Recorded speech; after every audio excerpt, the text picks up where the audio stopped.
If you've ever wanted to trade earnings gaps on a regular basis, go ahead and hit that like and subscribe button, folks. Welcome back to another episode of Benzinga's Market Edge Live. Happy Thursday, December 12th.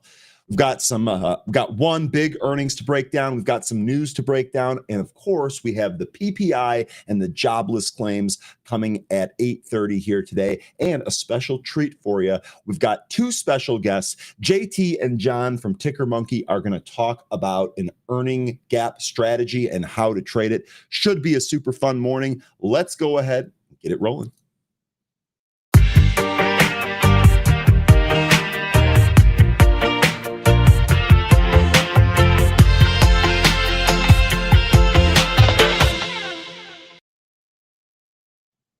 Good morning, everybody. And again, happy Thursday. Great to see a whole bunch of returning faces here today.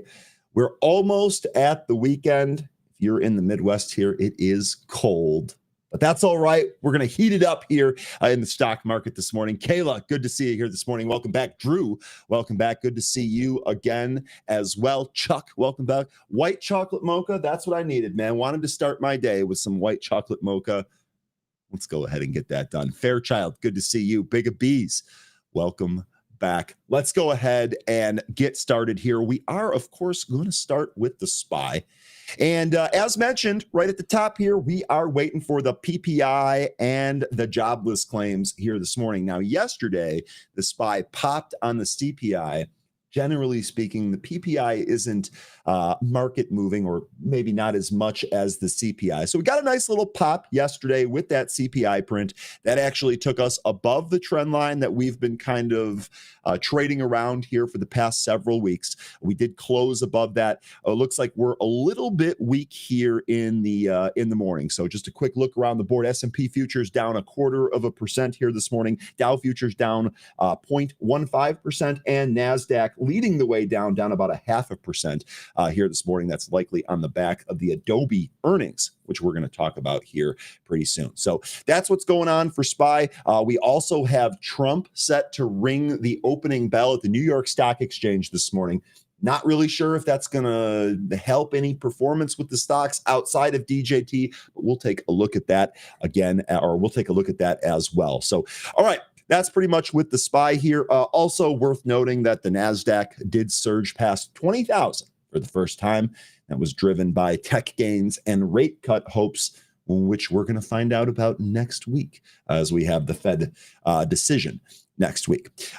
First stock that we're going to talk about here is the aforementioned DJT. All right. So here's what it looks like on the daily chart. As mentioned, Trump is going to ring the opening bell here. This stock seems to respond to things that happen in real life, whether it is someone that's picked for his cabinet, some happening. This used to move on rallies, or what would happen on rallies. So we're going to watch it because if there's an opportunity, we want to take advantage of it. Now, looking at where we're at right now, currently sitting right above that 200-day. You folks know I love that 200-day for technical analysis, and this is really awesome. We actually curled, broke it, and we've back tested it a few times. So we're really kind of firming that support level up here. We have that value at 33.63. The current price is at 36, so we're at the top end of this range that we've been testing here above that 200-day. Now, for a potential trade, we actually were discussing this yesterday in happy hour because we figured, you know what? Crazier things have happened before in the market. I mean, just take a look at GME and all of the Roaring Kitty stuff. It wouldn't be too shocking if this had some big move here today, just because of something like ringing the opening bell. So as you can see, one of the things we did here is we drew two trend lines that incorporated these highs. Now, this one here from October 2021, obviously that was a huge wick to the upside. It is dramatically higher than any other peak that we have here on the chart. But nonetheless, what we did is we basically drew two trend lines that connect some of these prices here. And these might be upside targets, right? If we do kind of push off here today, we do have an upside target. This is around $50.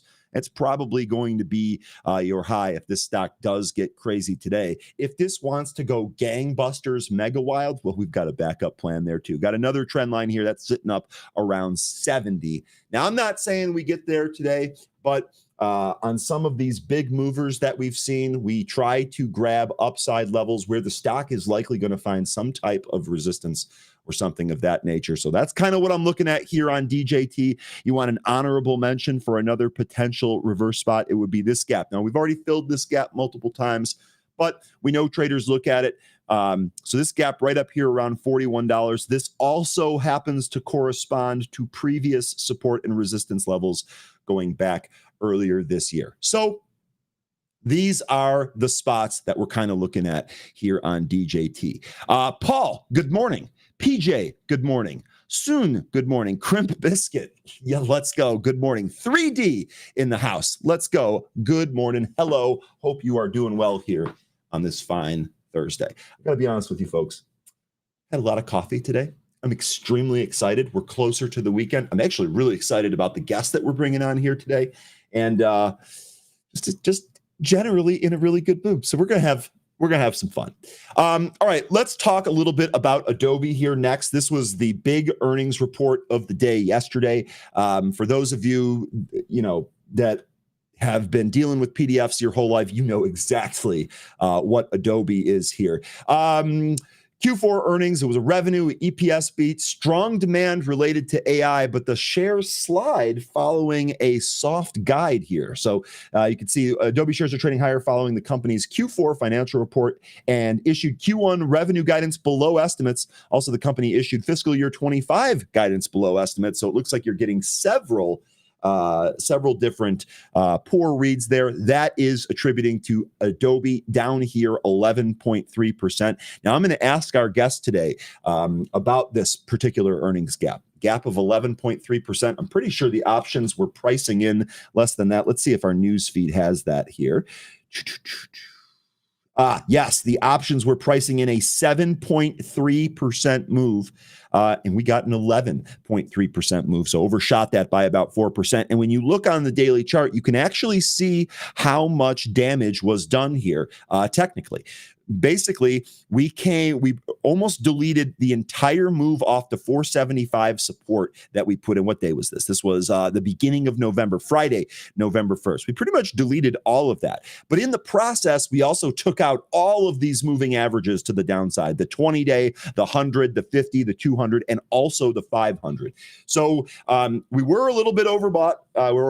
Not technically, we were close to overbought on the RSI. Now we have this big pull down. That should reset everything. One of the things I'm going to be looking for here on Adobe, I have no trade open on it. We might be able to actually trade this as a bounce trade if we want to do that here for a day trade. That's possible. So we'll see if we're able to do that. But I want to see if this recaptures any of these moving averages here today. If this recaptures the 500, maybe it comes up and tests that 50. I want to see what levels this thing recaptures here, if any, and that might set up another trade for us. If this thing continues to show weakness and continues to trade down, the other level I'm looking at here is 440. Now, I got to be honest. I really don't think it's going to go there today. We're already down 11%. This would be another like 10+% to move down here. But that is another level. And it's worth noting that this low that we're talking about right here from June also would fill a gap from June of last year. So keep that level in mind too for Adobe. We'll see which way this goes. And folks, if any of you traded Adobe, whether it was for earnings last night or going to put on a trade here today going forward, I'd love to hear about that. I'd love to discuss that. So Adobe reporting earnings, trading lower here today, and it was mostly because of the soft guidance. All right, next, we want to take a look at a series of charts here for this news story. We're going to start with GM because we talked about this news yesterday.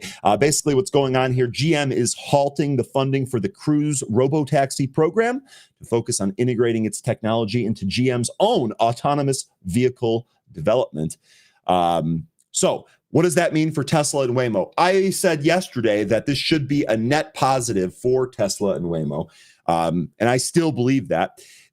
Looking at the stock here today, looking at GM here today, yesterday on this news when it was fresh, we actually lost that 50-day. Here we're up fractionally in the pre-market, but I wouldn't really call this anything. Let's see how this trades after the open. One of the levels to watch here today, going to be this 51.5 level.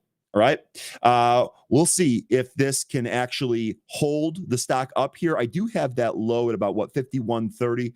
So it looks like it did overshoot that 51.5 level, but let's see if that holds here today. If so, maybe GM can kind of reverse and trade up. We shall see. Let's go back to the daily chart here.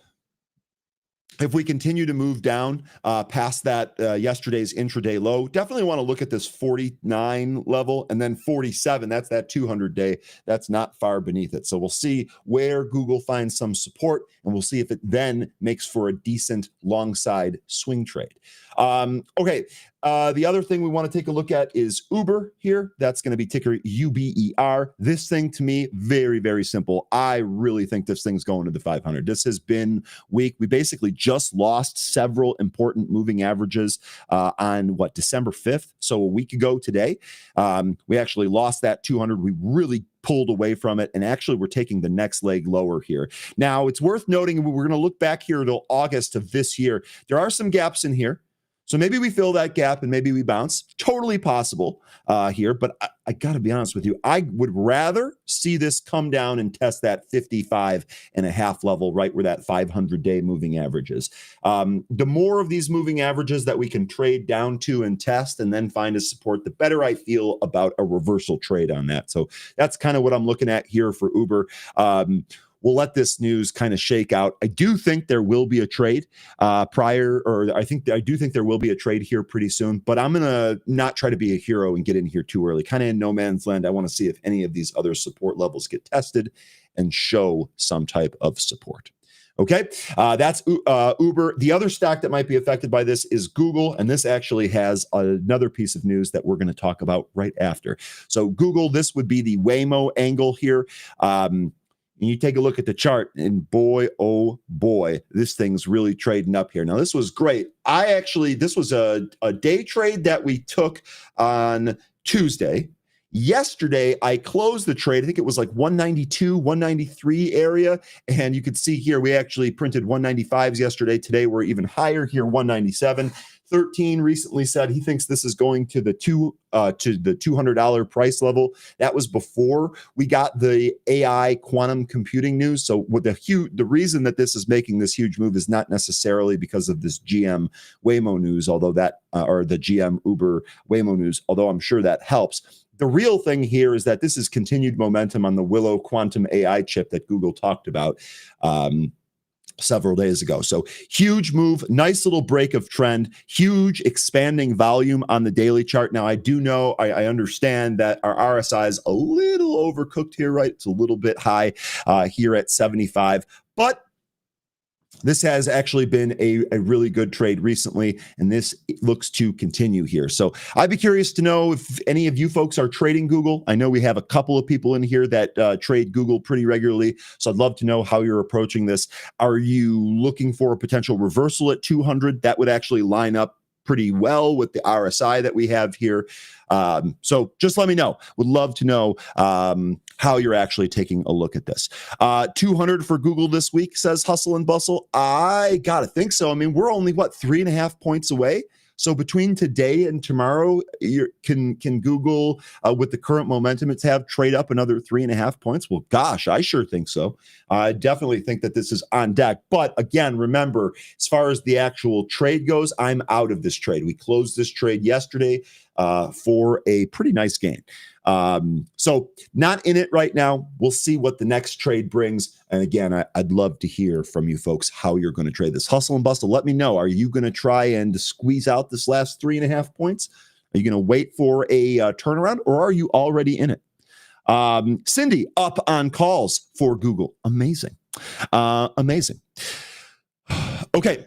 What else do we have here today? It looks like we've got Kroger, all right, ticker KR. So it's not a stock that we look at often, but we'll see here on Kroger. Kroger here near, I believe these are all-time highs. Yup. Close to this double top that we're making here. News, Kroger's $7.5 billion buyback blitz eyes lower grocery prices and big returns after Albertsons pivot. So looks like Kroger's going to try and take that out here and maybe move higher. RSI is actually great. We are not overcooked yet here on the RSI, so that should be pretty good. All of these moving averages are pitching up here on Kroger. Let me know if anyone here trades Kroger. Again, I don't think that this is maybe popular is the wrong word, but that's what comes to mind here. I don't really think that this is a popular trading stock here. In fact, let me take a look around the horn at some of the other stats here. Pretty much negligible on the short interest. We've had some recent insider selling. That was from this month. Actually, one of those was 2 days ago. Selling about 12% of his stake, and then the other guy selling about 15% of his stake. Boy, those are pretty big sales there. You know, one of the things we talked about with Tim Melvin recently, insider sales don't mean as much as insider buys. So I'm going to try not to read into that too much, but that's kind of what's going on here with Kroger. It looks like there were some selling up around these all-time highs here by some of those insiders. Okay.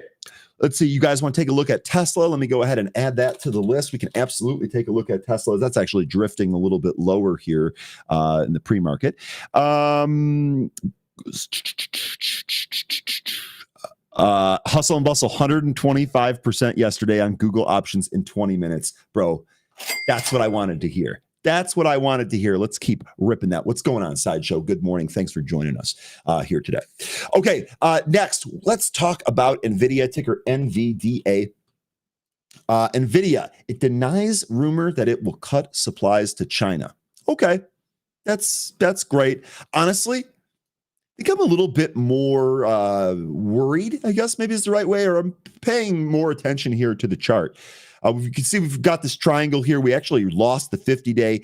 Yesterday, we tried to reclaim it, but we really didn't. We kind of brushed up right against it, could not close over it, also could not close above that 141, which is that horizontal level that we had there. So to me, especially with the NASDAQ trading down here, it'll be interesting to see what NVIDIA does. NVIDIA down by just about 0.5%. NASDAQ actually up off the lows here, down about 0.4%. So NASDAQ looks like it's bouncing a little bit. We'll see what that means for NVIDIA here. We'll see where this one goes. In a perfect world, I would love to see more people rotating out of this name into some other names. Give us a greater market breadth so we actually have more targets to trade instead of piling into the same names over and over again like we have been doing. So that's what I'd like to see here on NVIDIA. You can see that both of these previous daily candles here tested the bottom trend line that we have here. This trend line starts in August of 2024. So we'll see if we end up breaking that at some point as we compress into this triangle a little bit more. At some point, something's going to happen here. Do we break up or do we break down? That will be the question. And my hope is that we break down because I want to see this kind of diversify into some other names. That would really be good. Okay, that was pretty much it that I had for the big news here today. Let's see. How about Adobe? Can you look at that? Michael, dude, that was the first stock that we looked at. We absolutely looked at Adobe. And I think that with our guests that are coming up here in just about 12 minutes, we're going to be looking at Adobe again. I don't know. They didn't tell me the stocks that they're looking at, but I would guess based on the content that Adobe would be on. I'll actually ask about that. So, okay, let's take a look here at Tesla, because I know you guys were mentioning that. You guys and gals were mentioning Tesla. Tesla's been on an absolute rip lately. I mean, what a move. Look how extended this is away from some of these moving averages, in particular that 200. We are almost twice the price of that 200-day moving average as this thing continues to break out from that 350 or 360 level. The memes were rolling yesterday on Tesla. The memes were absolutely rolling. I almost can't believe it. But we did have, let's see, right up here on this push right here, we actually made a high at 420.69. You can't make it up. The key level that the internet jokes about. 420.69 was achieved as an intraday high. And then perhaps what was funnier is that it actually used that level as resistance before breaking out near the end of the day. All right, so right in here, 420. Let's see if I can get it. Okay, can't quite get it, but right in here, it actually used that level as a breakout level. Then we even back tested it. Oh, that was glorious. We continued to trade up into the close. And as you can see, Tesla actually melted up a little bit more in the after hours. Now, where we're at right here, we're still slightly above where we closed yesterday. I think Tesla's going to be in focus here today. As far as an actual trade goes, I'd actually just kind of look at the range here, right? We got about 428 and a half on the upside, 423 on the downside. Let's see if we break out or down from one of those levels. And again, if we get the back test like we did back here, chef's kiss, that would be great for a trade. So Michael, here I can actually just give it to you. Let me finish up with Tesla, and then I'll take another quick look back here at Adobe just to kind of give you a little snippet about it here real quick. I don't really think anything. I don't really see any huge news or really anything that we should pay particular attention to here. And I don't think there was anything. No, those are just selling options there. So okay, Tesla. Let's see. I hope this is one of the trades here today. I hope that this gives us some opportunity. It was great yesterday. All of you folks that were dip buying this right out of the open yesterday, man, oh man, what an awesome trade. You could have did that. We call that the feet up trade, right? You get a really good entry. Stock immediately starts to move in your favor. Put your feet up on the desk and just let that crank and keep going. Hopefully we get another one of those days here today on Tesla. Really quickly, Michael, just to kind of go back and cover this briefly. The big thing on Adobe, the big takeaway here on Adobe is the technical damage that we did on the daily chart. We pulled the 11% sell-off, which is greater than the 7.4% implied move by the options. The pullback that we've done here really deleted all of these moving average levels. So for me, next, since I have no position here, I want to see if we're going to test any of the lower support levels. I've got 475 and 437-ish. Or do we reclaim any of these moving averages and then set up for an upside trade? So that's my take. No position on it yet. But like I said, I want to see if our guests talk about earnings gaps, and we'll see if we can use Adobe as an example there. So really, really good stuff. By the way, we'll actually just kind of preview that. Got a banner here at the top of the show. They are going to have a webinar this Sunday, December 15th. Got a QR code up there. And you know what else? Let me actually pop the registration link up. I don't have that handy. Just give me 1 sec here. Give me 1 sec. I'll pop that registration link in the chat so you guys can check that out here. Here we go. There you are. Boom, boom, boom, boom, boom. Okay. All right. Let's see. What else do you want to take a look at here? Andre, sorry, I got to scroll back up here and catch it. Tesla, we took a look at that. Walmart, Andre. Oh man, Walmart. You guys are doing it to me, huh? Walmart, I'll tell you what, this has been one of the tougher trades here because I'm trying to short it. I'm trying to go against the trend, and it is punishing me. Man, oh man, Walmart continuing to just trade up here, just seemingly trades up every day. When you start to take a look at the longer time frame charts, it becomes even more crazy. Like, look at the RSI on this chart. It is 85 on this Walmart weekly chart. Walmart generally doesn't move like this. This is completely vertical at the moment, and the monthly is even more so like that. How many consecutive green 1, 2, 3, 4, 5, 6, 7, 8 consecutive green monthly candles here?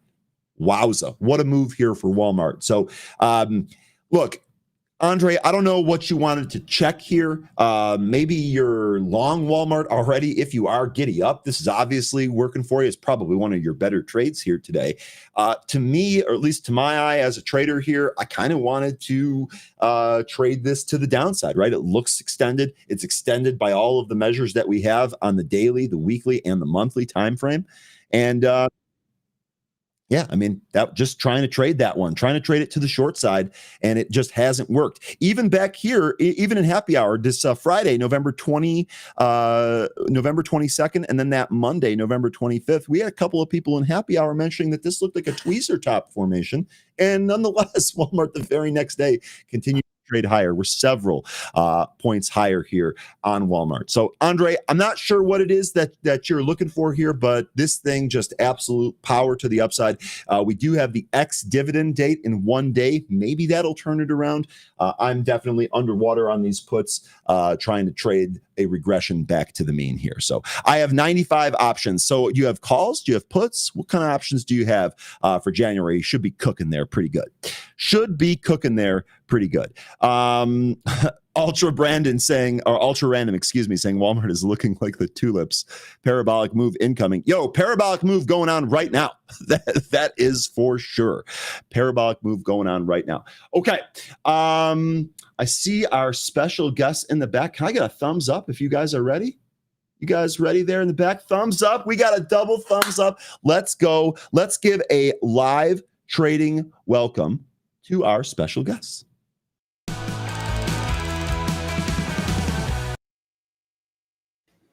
All right, folks, we got JT and John from Tickermonkey. Good morning, fellas. How are you doing today? Good morning. How are you? Excellent. Great to be here. Doing really, really well. Look, I know you guys are going to talk about earnings gaps here today. I can't wait. Do you have anything lined up? Is Adobe on your list? I got to know. Somebody asked me in the chat that you were going to ask about that, and I looked, and I see the implied move was 36.32. I see it closed at 549. The last bid I saw was 488. So no. So no. I think that's 1.7 times the implied move to the downside. So looks like a big gap down. Yes, sir. All right. Yeah, nope, that doesn't qualify for us. Okay, well, then if that doesn't qualify, why don't you tell me a little bit about how you guys trade some of these earnings gaps and how does something qualify for you? And if you want, I can do the chart, but if you want to share your screen, you're welcome to do that too. Yeah, we got some examples, but John, go ahead, tackle that. I think, we've studied gaps for a lot of years, and Yes, we're trying to really find these ones that have particularly growth stocks. We're looking for ones that are setting up, showing accumulation, and we're looking for that nice earnings surprise. That's a qualifier for us to get a nice gap up, good earnings report. We found that earnings surprise is pretty durable. Usually a big earnings surprise catches the street off guard, and then they have to catch up and buy the stock. And sometimes that'll last for a couple of quarters. If you're a position trader and you get in, you could have a nice trade for 3 to 6 months. Okay, awesome. So it sounds to me like you guys are really only trading the earnings surprises to the upside, right? You're not necessarily worried about the downside. You're just looking to capture some of that upside movement. Yeah, upside, and it's not only earnings, it's catalyst. And I'll give you an example, Ryan. You actually, I tuned in yesterday and I noticed that you took the Willow trade on Google. So you had a 185.23 entry, I believe you said. I think so. One of the things that we look at on this stuff that we'll talk about on Sunday is the high volume close undercut, and if it's minimal or not. We'll get into that in depth on Sunday. But Google was a catalyst gap. So the Willow chip, all that stuff from quantum computing. So that close on 12/10 at 185.17, which you bought pretty close to the HVC. That's the high volume close. So what we're looking for then the next day is a minimal undercut. And it barely undercut it yesterday. And then we ended up blasting. I traded this yesterday through the opening range high. I use a 3-minute. And it went up 208% ATR. So it went up 2 ATR from the open yesterday. So I'm real big on using ATRs and quartiles of the ATR and watching where resistance and support comes in during the day, crossovers of VWAP through certain ATR levels and stuff like that. But, that was a great example of that, to where you get this catalyst gap, and these are earnings gaps too. But when it holds tight like that and barely undercuts, that's just a clear sign of institutional demand. They're stampeding. That's like an elephant stampede. I mean, that thing closed. The high of the day, it was 208% ATR. It closed 204. So that's just, for a big name like that to have an ATR move like that, it is a sign of huge demand. So that's a good example of one that wasn't an earnings gap, but that's a big catalyst. Okay, awesome. Do you have any other examples that you want to cover? Yeah, I mean, JT, why don't we call up A-Lab, which had really a catalyst gap and thus an earnings gap. Yep. So A-Lab is one that I am long. I believe, John, you probably long this too, huh? Yes, I'm long the stock. Okay, so on 10-9, Ryan, it had a gap up. And that gap up, when I got up that morning, it had an analyst upgrade. And I'm not a big fan of analyst upgrades. Analyst upgrades tend to fill the gap. So there's that. But they issued, they had new product. So the new, John and I, the foundation underneath this is really CAN-SLIM. And we've built on top of that with, different technical analysis. But A-Lab had this new factor. That's the N in CAN-SLIM by William O'Neill. And I ended up buying A-Lab this day near the close. I was waiting to see how it did. I knew how much it was up and all of that, but I ended up buying it at 61.16 at the end of the day, right near the HVC. But I was buying the open. We do know a little bit about gaps where the open is kind of the best pivot. It's not kind of, it is the best pivot, but you just have to know how to get involved. So I waited, bought that one. So I think we're up over, 100+% on that B1. And what happens with that is going into that earnings report on 11/4, we start to look at things like, what's the ATR? What's my cushion? What's the implied move look like? Do I have enough cushion to hold into the earnings? This, we knew that this was a first stage base. If you back, well, you're showing that now, so you can kind of see this was a first stage base situation.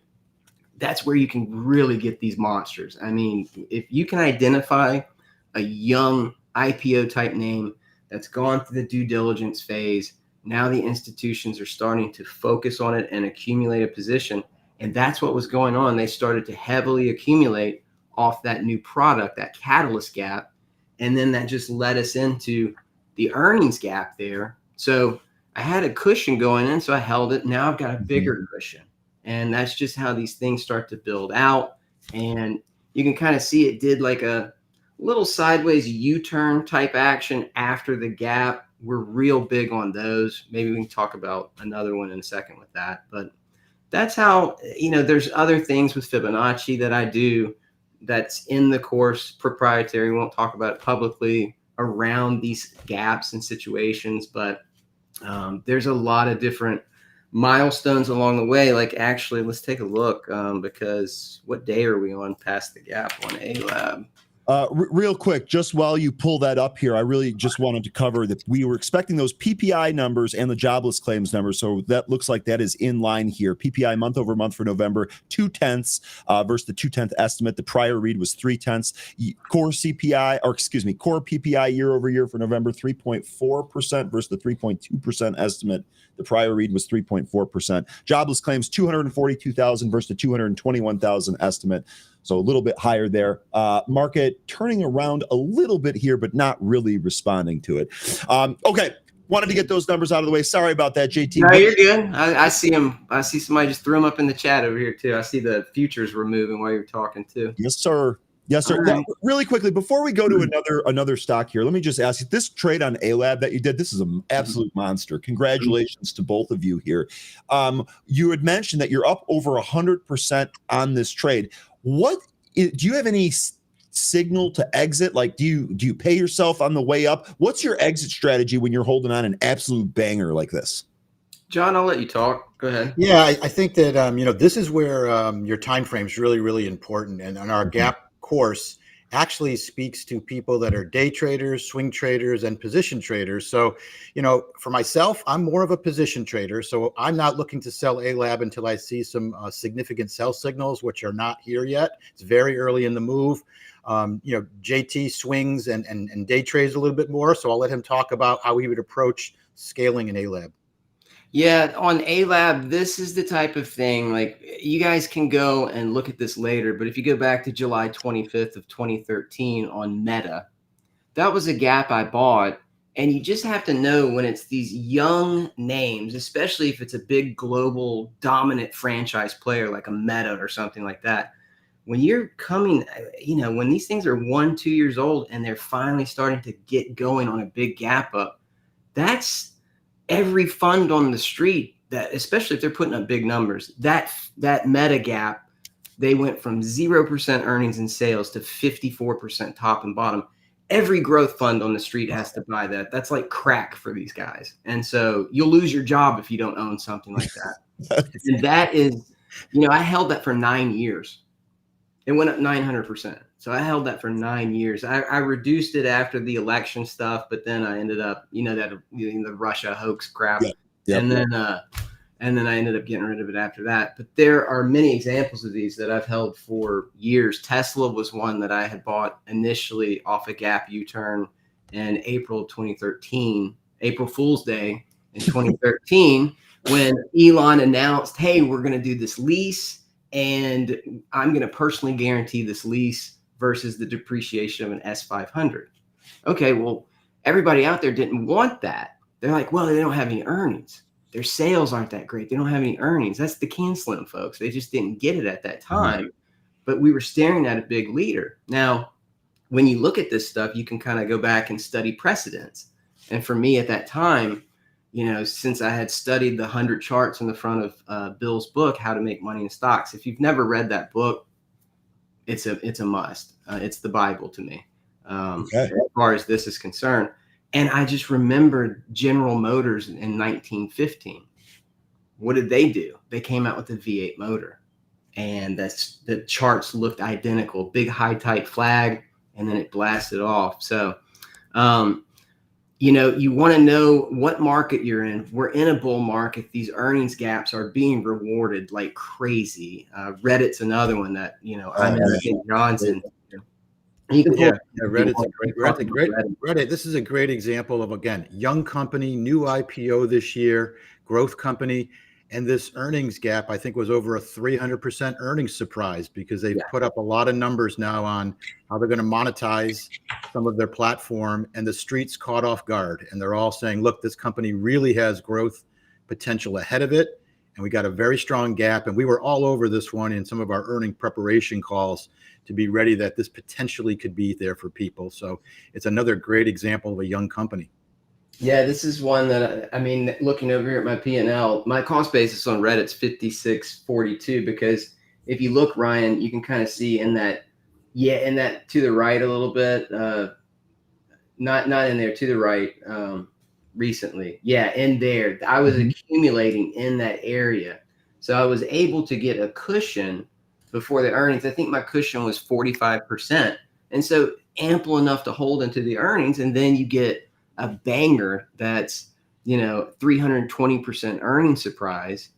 The day that it gaps, it's 658% volume, 41.97% gain.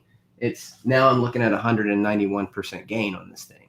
And these are the types that, and then there's a few things here. If you look, since you got candlesticks up, I do a lot with candlesticks. So in the course, we go over these candlestick combinations that I use and we use in Tickermonkey every day. And one of them is an open equals low. So if you look at Reddit, you can kind of see on November 7th, and then on November 13th, and then more recently on December 3rd, these are open equals low candles. What does that mean? That's just when you open up, the open is the low.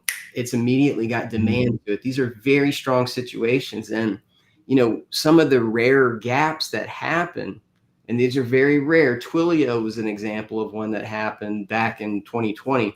And more recently, Lululemon, old Stretchy Pants. Stretchy Pants had an open equals low gap up recently. So Lulu's had this open equals low gap up and a very minimal high volume close undercut so far. So this is one that potentially, could go further. I'm not really interested in this because it didn't have the earnings surprise. The earnings surprise was 6%. I thought you were going to say you weren't interested in it because of the yoga pants. Oh, I'm interested in that. Ryan, a lot of these for position traders, sometimes they'll say, well, now I see the gap the day it happens, and they kind of think, well, I missed it. It's too risky. I can't get involved. And actually in the course, we actually go over to say, how can you get into a gap post gap day? And we have techniques about how we enter on strength, how we enter on weakness. So if you missed the day of the gap, don't feel like you've completely missed it. We go over how to do that, how to get in safely and manage some risk. So I know position traders sometimes say, well, I missed it. Well, if you missed the first day of Reddit, if you go back to it, Yeah. you never got involved. Look at the tear that it's been on. And we had ways to get you in, even if it was after the earnings days. That's important for position traders.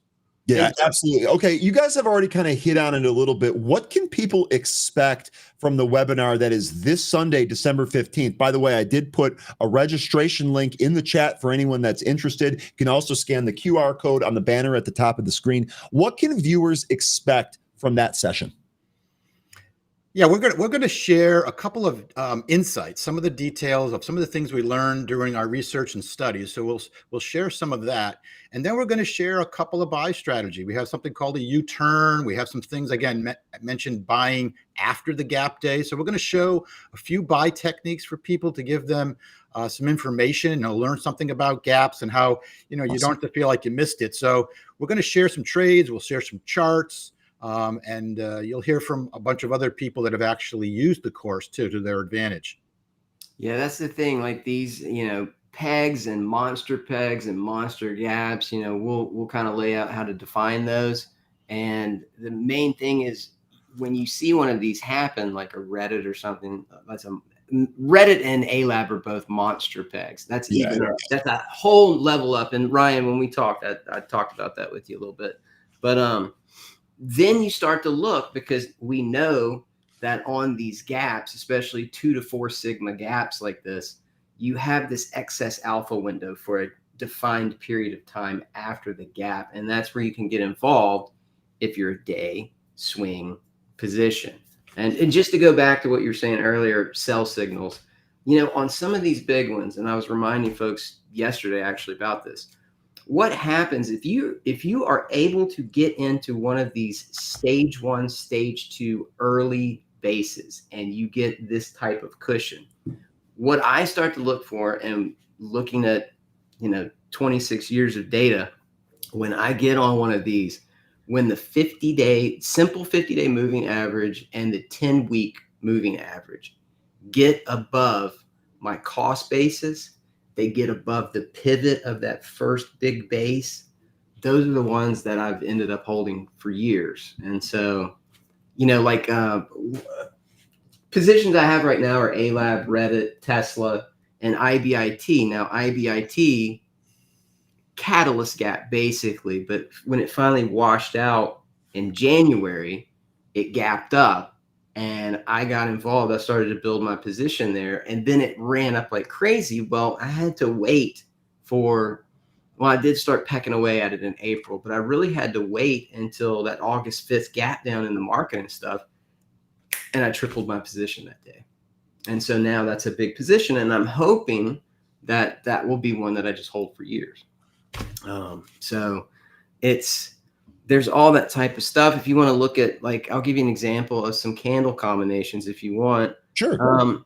MAGS is a good ETF to track the core 7. I'm real big on tracking the core 7. So if you look at MAGS yesterday, this is a wick setup, and we'll go into that, Sunday, some of these candle combinations, but that's a wick setup. If you look at on MAGS again on 12/6, that was a wick setup. And that's basically just when you open in that prior day's candle, the wick, and you open in there and you don't ever violate the prior day's close, it is a sign of demand. It's like the elephant standing its ground. So you've got that. And then like Amazon yesterday, it was like a 3-bar break to the upside. It was kind of a little quasi wick setup.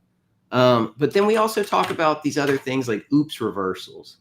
And in oops reversals, when you're gapping above or below the prior day's lower high. So pull up Palantir. So Palantir got ahead of its skis. Now this is another good gap that we own in the model portfolio at Tickermonkey, but like on 12/9, it got a little ahead of its skis. I think they had an announcement on another government contract, but this is a gap up that then breaks the opening range low, flushes down, and gets below the prior day's high, and that's an oops reversal. Now, what I do in these situations, this wasn't a 3-bar break or anything, but what I'll do is I'll take the high and the low of that candle, add them together, divide by 2, and now you've got this line in the sand, this midpoint. So for Palantir, I believe it's 75.98. And you can kind of see the next day on 12/10, the high of the day was 75.56. So you've got resistance there. Yeah. And that's the line in the sand. If it can reclaim that and close above it, then it may just keep on going. But that's a little resistance level to where if the market starts to get more distribution, we start to roll over, that might be a candidate to, short intraday or even a swing position if that's what you're into. But this one's a big leader. Like Coinbase was a catalyst gap, after the election for the clear, obvious reason. Yep. In Tesla, monster, and talking about those precedents, that April U-turn back from 2013, it repeated itself in October of 2019. And we used that precedent to slam Tesla through 2020. And but that showed up recently. So Tesla recently, I'll give you the exact date, when it gapped up on 10/24 after the earnings, and then it started to pull back. I thought it was going to do a U-turn. It just didn't have enough time because you had the election catalyst. And I mean, I've never seen anybody bet their whole net worth on something before, but Elon sure as hell did. Yeah, he did. And, I ended up buying these. I was already kind of long the stock, but I bought some calls, to the upside, and ended up selling those calls the next day, for 100+% off the open, and then they went off for like 1,200%. But then we bought that gap up on 11.6 catalyst gap. I mean, the last 2 examples that I gave you for the precedent for this, he didn't have a whole administration behind him, or robots, or any of the stuff that's coming on this thing. So Tesla from here's a double. Okay.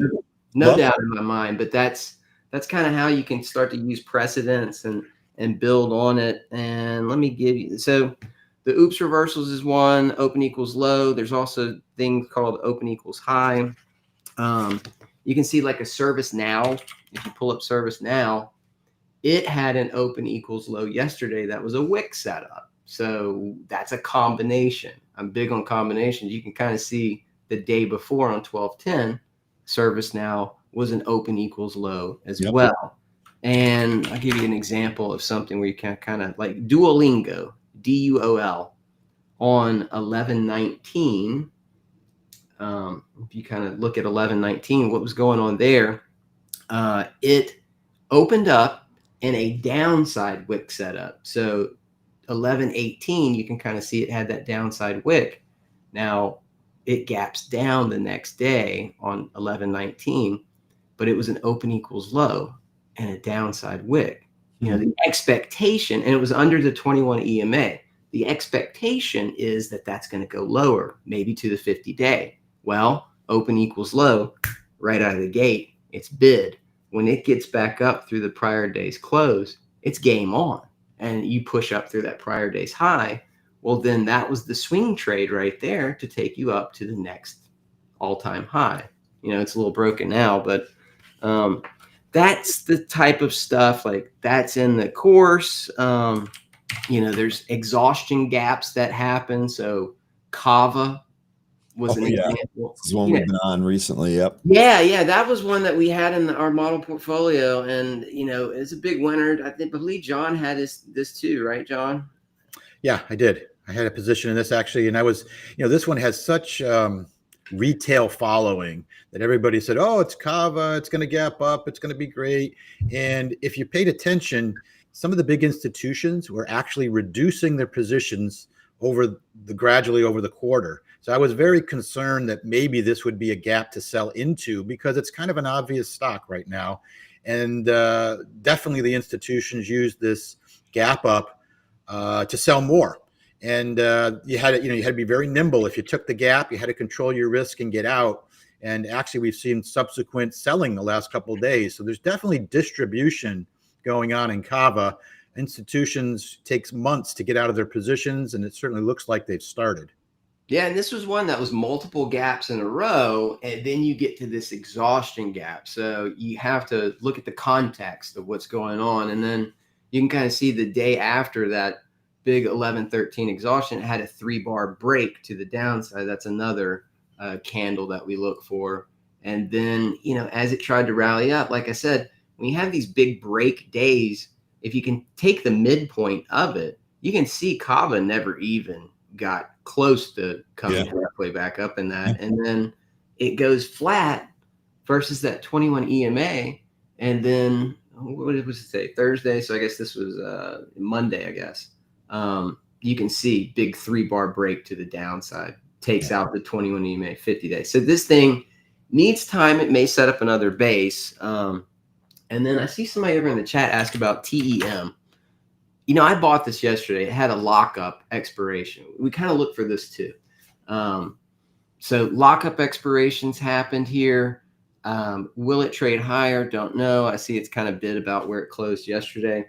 But this was a candidate for an oops reversal yesterday. I actually paid, what did I pay for this thing? $42.55. So I have a pilot position, 2.5% position that I bought, and I was looking for it to take out that low. So the 12.10 low at 44.53.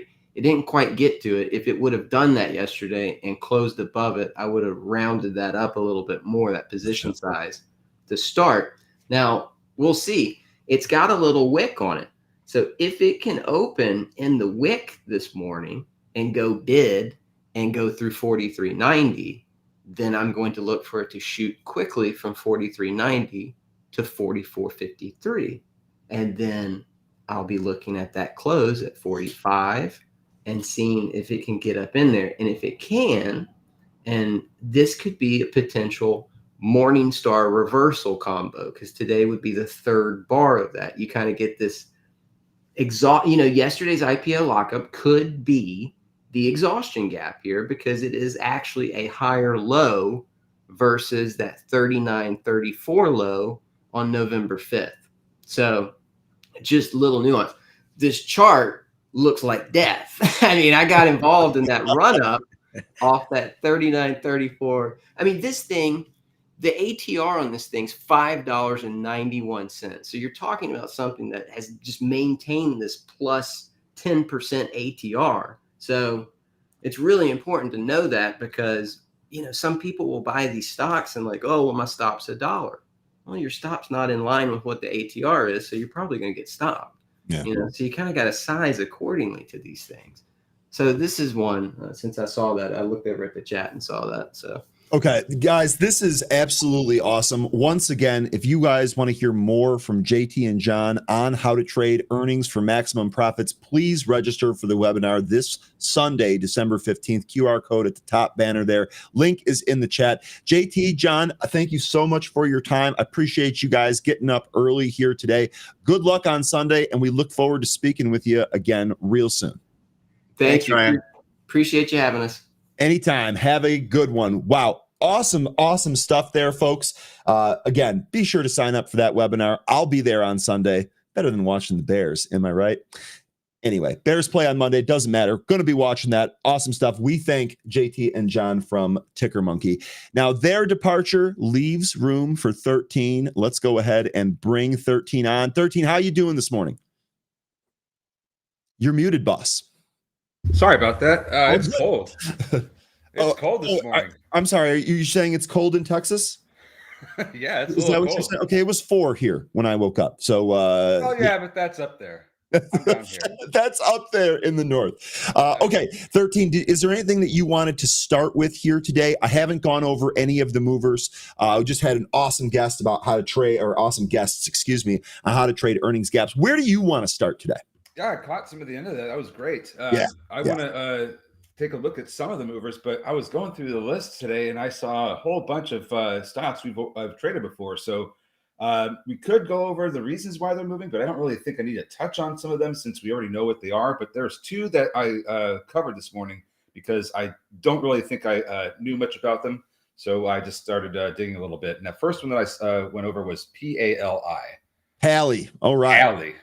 Palisade Bio. This one appears to have no news attached to it this morning. But so, when that happens, I kind of look for other reasons why I might be moving. Went to a chart and saw that this thing has absolutely been hammered into a very, very low RSI. And so I think that's what we're seeing here is an RSI bounce. You can see there from your RSI chart. We were going down to, probably the temperature you were experiencing today. So that's where Pally was at, and that's why it's needing to heat back up. 1.32 million shares in the float. They did a 1 for 15 reverse split back in April on the 8th, so I don't really think that's going to affect this, anymore.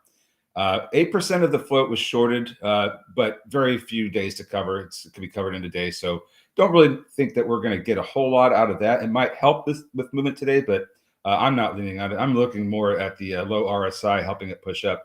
The company does have about 1 to 2 quarters of cash, so I don't believe they're going to be needing to do a raise anytime soon, at least not today while we're trading. So I don't think that there's any risk of that there, but the very low float is going to really help this thing move. We have some price action. We've already got a couple spikes to highs in the, I think that was after hours. No, that was just a pre-market. So those would be the areas I'd be looking for. It looks like 350 is the spot to watch for with PALI. Currently beneath VWAP, looking to recapture that. So that'll be the first step is getting back above that VWAP. Okay, real good stuff there. VWAP there at 302 on my chart. 350 does look like the upside level here that stands out on Pally. We'll see if this one gets rolling here today. As Big Abees is saying, this is an ex-girlfriend. We've traded this one off of the scanner a number of times. We'll see if we get another pretty good setup here on Pally. Zero revenue in years, says Crow. Zero revenue in years. So, okay. Not great here. Definitely pre-revenue. Pally, just be careful with this one. It is up 106%. I don't think it's squeezing. I think I like your RSI bounce in there a little bit more. Okay. We got to go to Archer next. Otherwise, we might lose Izzy to some type of heart attack or coronary condition. And we definitely don't want that to happen. So let's take a look at Archer here. Looking at the intraday chart, I haven't even looked at the news yet. Looks like we had a spike up here to 840 and a big time reversal. Looks like it found some support there at 680 on the downside. News here, Archer announces partnership with Anduril to develop a hybrid VTOL military aircraft. Archer also says it raised an additional $430 million in equity capital today. So looks like a pretty decent PR here. Archer actually trading down here 5%. 13. Did you look at this? Did you cover? I know this basically just happened. So right. Just be reacting to this. Yeah. So I haven't looked into that press release or anything like that. Just looking at the price action we got since that release, it did initially spike up to 842, and then sellers came in and knocked it down to 677. Currently down around the 7 handle. Looks like we're getting support around 7 to come back up. But when you look at the daily chart, I think that's a little bit more interesting. And as soon as I heard about that news, I brought it up in my chart to watch the price action on the daily. We almost came down and got support right from the 20-day SMA. We think we were just about 6 or 7 cents away from that. So that could be set up an interesting bounce here. We are consolidating ever since we spiked up to almost 10. Remember that we almost got to that SPAC price. So now we're coming down, trying to bottom here. And I think that 20-day SMA may provide some support. So this could be on deck for a good trade today. I think 7 is trying to establish itself as the base support, or the big dollar psychological level support. Mm-hmm. So let's watch for $7 and see if we get that to hold into the open here. I don't know what to get out of the current price action that we're going to get out of the current price action we see here as we just kind of whipped around. So I just want to see where we're going to settle on and if we can hold 7. I think 7 is going to be important going into the open here. Yeah, sure looks like that. We've dealt with that $7 level before when we've traded Archer. So okay, really good stuff there. Izzy, you good, bro? You good now? We should be good. He'll be fine. Archer. Yeah, I know. I'm just joking around. We actually have a fairly decent range here too on Archer. So okay, really, really good stuff there. Let's go back to the movers list here. We can keep rolling on that. The next one I had here on the list is going to be TRVI. This looks like this was a positive outcome from a chronic cough trial here. Trevi Therapeutic shares are trading higher after the company announced positive outcomes for the treatment of patients from its chronic cough phase 2B Coral trial here. You can actually see the pre-market move that this thing is making. Looks pretty good. Number of impulse moves followed by some higher lows. Volume actually looks pretty good here. What are you thinking here on TRVI? Well, it certainly reads better than what the news actually is. The phase 2B data that we're getting is, if you read the press release, it actually says that they've reached 75% of their targeted enrollment. That's basically what the news is about. That they've got enough people, or they've got about 75% of their targeted amount of people they're trying to have undergo these trials. So it's really more about the participation enrollment than anything else. They started dosing when they reached 50%, but they are still undergoing phase 2B trials. So this is more kind of like this an announcement I would say to pump the stock a little bit, because there's really nothing material here. They're just saying, hey, we have 25% more than what we had before. That's all. Okay. That's all. I mean, if you read the press release, that's all that they're saying. The company does have almost 50 million shares in the float, so a little bit of a thick boy here. Might not. It's thick with 3 C's, by the way. Yeah, exactly. Might not hold up or provide exactly the type of trades that we're looking for, or the follow through on the movement that we're looking for. So because the float is a little bit heavy. But what is good about this is that they do have 65 million in cash and short-term investments that is going to be able to help them conduct their trials for at least the next 4 quarters. Okay, real good stuff there. TRVI. Let's see if we get a move here. It actually looks like this has some coverage too here. Everything recently, H.C. Wainwright, D. Boral Capital, and Needham all giving this buy ratings recently this month, and honorable mention to Needham. Actually had that, looks like that rating went on in November. Also EF Hutton here. So some coverage on this stock as well. Stock's up 80% here in the pre-market. We'll see if we get another trade here on TRVI. All right, excuse me. Next, LASE. We should all be familiar with this one. This is Seals Q. We've traded this one a whole bunch. It's been a penny stock in dollar territory. Currently at $1.70 after this little move up here on volume.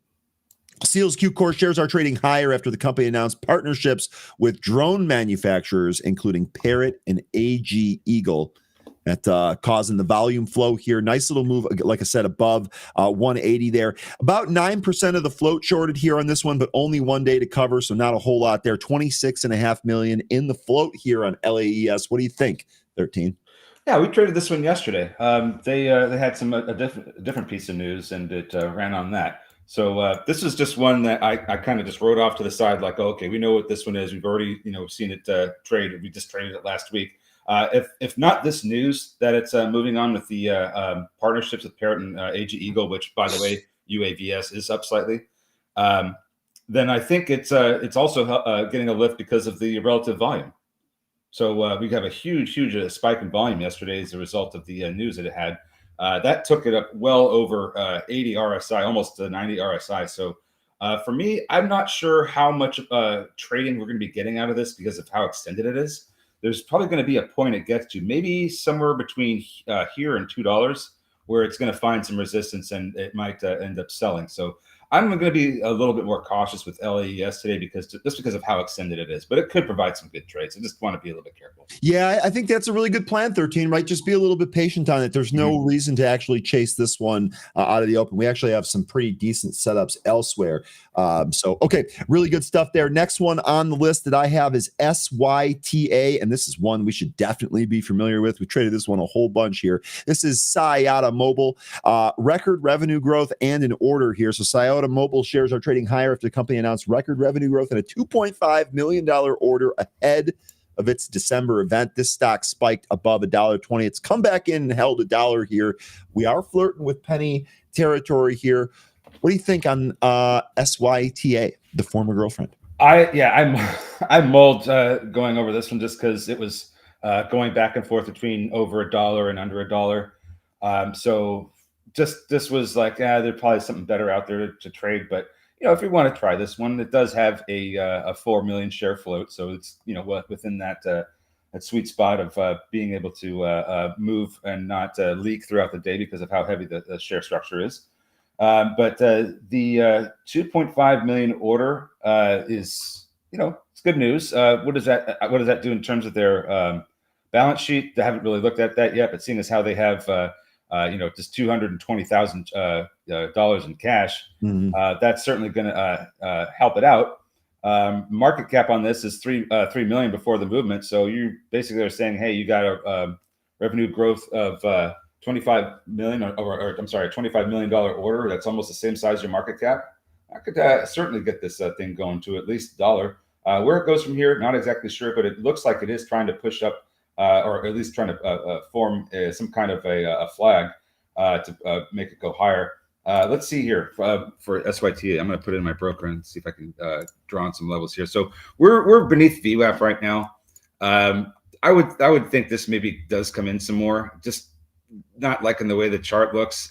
It might get back up to VWAP, but it's going to need to get to break over VWAP and stay above it if we're going to test these 124 highs that we've got in the pre-market again. So that's, again, the first step is going to make sure this gets over the VWAP, and then we can have a better time trading it. Yeah, no, I'm with you on that one. Again, it's actually used that VWAP as resistance here today. Okay, next one here is going to be Xena. This is actually the Warrior Princess. We've traded this one recently. This is actually making a big move here as well. Xena Tech shares trading higher after the company announced the launch of a quantum computing project for traffic optimization and weather forecasting using its drones. So look out. We've got drones and quantum computing in the headline here. No surprise to see this stock popping 25+% here in the pre-market, and actually on some pretty decent volume. This too, though, has been using the VWAP as resistance. So before we even dive into some of the other, the share structure and some of the other stuff going on with this, VWAP definitely going to be one of your upside targets there. We want to get above and build for a potential trade there. Let's take a quick look around the horn here on this one. It does have some short interest, but I don't have a float reading, so I don't have a percentage there for you. 1 million shares short there. And 17.6 million shares outstanding. So that float got to be fairly low, at least under 20 million here. What do you got on this one, 13? What are you thinking here? ZENA. Well, it certainly, certainly has a lot of the correct buzzwords in their news this morning. Quantum computing, drones. I think I'm trying to look around and see if there's anything mentioning AI, because I believe that's about the only thing that's left there. But anyway, got a lot of great headlines. The float, I don't have a read on that in my in pro. So let's see here, 1.93 million shares in the float according to my broker. Right in that spot of low float, able to be pushed around very easily. It actually does look like it's setting up to try and take out this VWAP as we speak right now. So there might be a good move over VWAP, before we get the opening bell. Whether or not that takes us up to the pre-market high of 807 before we hear the ring, I'm not sure. But that'll be something to watch for really in really short term here, like in the next matter of minutes, is if this does push over the VWAP. Okay, real good stuff there on Xena. Did you have any more on your list that you wanted to cover? I know we talked about AMPG yesterday. We actually traded this yesterday. It looks like it might be on deck here again. I had this one on my list. If you want, not unsure if you followed this one. $2.2 million offering on this yesterday. Was that, yesterday in the after hour, or excuse me, yes, in the after hours, I beg your pardon, 2.2 million share offering at $1.60. Stock still 18.6% higher here today. So what do you think here on AMPG? I think that was one of the ones I said that they needed cash, but they just did some kind of offering recently, so it might not be reflected in the balance sheet. Yeah, closing of a 1.4 million registered direct offering. That was from the end of November. That's the one you're referring to, right? Yep. Yeah, so that was interesting because I was looking at that and thinking maybe they don't need to do a raise if they just did one, but here we That are. offering, by the way, was at 92 cents a share. This recent one here at $1.60. So this is at this point where it might be worth looking into some of their prospectus filings to see if they've got anything else lined up, because I didn't expect them to do another offering so soon. So that might be worth it to look if you're going to be trading this for more than just today, next week or whatever. Look at their filings, see if they plan to raise any more capital. That's what I would be looking at with this one if I want to grab it and hold on to it. But I think the big move is maybe already done with this one. I don't know. What do you think about that? Yeah, I mean, I think so. I mean, just kind of looking at the chart here today, generally speaking, when you have a stock that doesn't break down after offering news, that's fairly positive, and that can actually have some carry through. So just kind of looking at this one again, obviously we're going to look at the VWAP. We look at the VWAP pretty much on every stock we're actively trading here. Want to see it get above that, but also really want to see this hold on to that $2 level. 250 was going to be your intraday high from yesterday. While we did trade above that in the after hours in the pre-market here today, if we're able to take that out in the regular session, you might have more of a move, and up to 3 would make sense. That's kind of where we found some resistance in both the pre-market and the after hours yesterday as well. So AMPG, this one actually looks pretty decent to me. That is dependent on how it trades out of the open. I mean, the reality is this thing sells off, probably just look for something else, especially if it can hold $2. So okay. The only other two that I looked at that I recognized was WHLR and Wheeler and SHOT. All right, Wheeler and Safety Shot. Let's start here with WHLR. This is Wheeler Real Estate Investment Trust. This was as high as 750 earlier today. I don't see any news on this. Did I miss something? No, it doesn't look like it. No, I don't think you did. On Monday, but nothing fresh here. Yeah, I don't know what the movement's on. Let's see. We could look at the chart and see if there's maybe some low RSI. That's likely what it is. Just low RSI bounce. Seeing as how this thing is under 30. So that would be my thought on this. It's just that it's getting hammered. Also, there's still the looming rate decision coming next week, and we are expected to see cuts. So I don't know if PPI may have given a boost or whatever with the sentiment on that. But this is a REIT, so it's very, very much tied to rates. Yeah. Mm-hmm. Yeah. Okay. Really good stuff there. The last one that you had, what was that again? Safety Shot. Oh, Safety Shot. I'm sorry. Yeah, you mentioned that. SHOT here. Here is Safety Shot. $1 did have, or $1.01, excuse me. Catalyst here. Safety Shot shares trading higher after the company announced it expects revenue to rise over 50% in Q4 2024. So what are you thinking here on Safety Shot? It's got to hold over $1 because I really don't, get too excited about a lot of these penny stocks. And if it does end up trickling down lower, I'd be looking at around, somewhere between 55 and 60 cents for some support. That's kind of where we got support back in August. If we continue to trickle down there, then that would create a interesting double bottom, for 2024 into 2025, and maybe we reverse, especially with the expectation of revenue to rise 50% next. Was this next year or Q4 of 2024? So they're going to report Q4 next, I guess in January. By the way, Xena is trying to make that move over VWAP. So as far as Safety Shot goes, I just noticed that it was on there. I recognized that it was up 20%. I was like, okay, well maybe this is going to be interesting if it holds above $1. Okay. Good stuff there on SHOT Safety Shot. By the way, Archer here also curling off the bottom. So it does look like so far it's held 7. Mm-hmm. We're not that far away from the VWAP. Be interesting to see what Archer does here when it gets to the VWAP. There is no try. You're thinking the same thing I am. Is it going to take off? Is it going to take off from that VWAP? We shall see. We are getting up there right now. Good morning, Jennifer. Great to see you this morning. Yeah, the thing for Archer now is because we're getting a really good recovery holding that 7 handle. We just need to get back over VWAP. And if you look at that pre-market chart here, all the consolidation is going to be between about 725 and 745. So there's your big question mark for resistance there. If we can chew through that, I think we might have a better time trading this. Indeed. Indeed. Okay, a couple of more things to go over. I did want to grab this one here from Hustle and Bustle.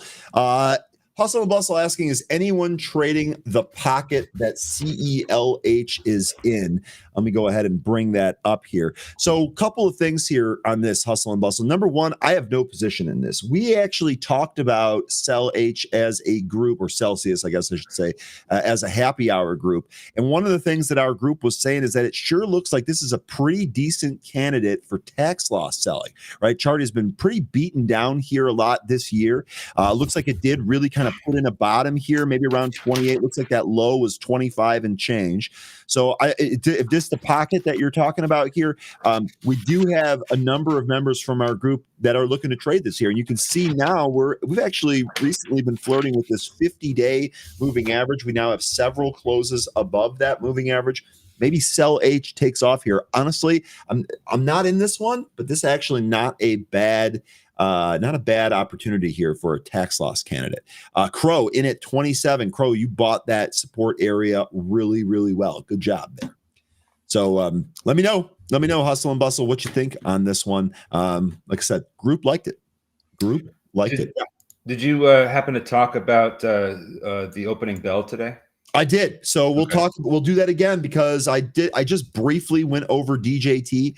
I took a look at the chart. I did cover the two trend lines that we talked about as a group yesterday as well. So again, President Trump, if you haven't heard the news, President Trump is going to ring the bell at the New York Stock Exchange. Looks like they were just talking at the podium not long ago. Obviously, he'll be there for the bell ringing. It happens in 15 minutes. DJT might respond to that. I'm just going to give it to you real quick here. I'm just going to recap it. But then I want to hear your thoughts on this 13, because this one might also be in play here today. First of all, starting with the daily chart here, this actually looks appealing for a potential trade. We're holding above the 200-day. We're consolidating above that. We're actually at the top end of the range here. The RSI is not totally overcooked. MACD histogram doesn't even look all that bad. And some of these moving averages are pitching up as well, namely that 50 and the 20. This, to me, seems like this is a potential setup for a move higher here. We've seen DJT respond to, appointments to the cabinet and all types of other things. So maybe it does respond to him, quote, ringing in the bull market. I believe that's what Wiss said here earlier today. Trump is ringing in the bull market. Hey, maybe we get a little bit of a bull run here in DJT. Now, these two trend lines, possible targets if this thing gets wild. 13, what did you want to mention here on this DJT trade? So I think you covered pretty much the majority of it. The really nice thing is that the technicals that I had pointed out to you, that does give you some potential levels of where this thing could break out of and where it could run to. So I'm going to be leaning on those a little bit if we do get that movement up when he rings the bell. But a couple other stocks that I wanted to put on the radar just to make sure that we're trying to cover some of the relationship trades that happen here. Stocks that have moved with DJT are PHUN. That has been one that has been really closely tied to the movement of this one. And then, interestingly enough, from the pandemic in 2020, one really weird stock that would move whenever Trump started speaking is Kodak, because he mentioned using or tapping them for their chemical production to help combat COVID-19. And ever since that mention, it's moved whenever he's come on TV. So Kodak and Fun, two others to watch for with the DJT movement. Okay, real good stuff there. And this Kodak chart, what do you think about this? This looks pretty prime to you? Certainly does. Looks like 650. As long as it holds that, it probably wants higher, huh?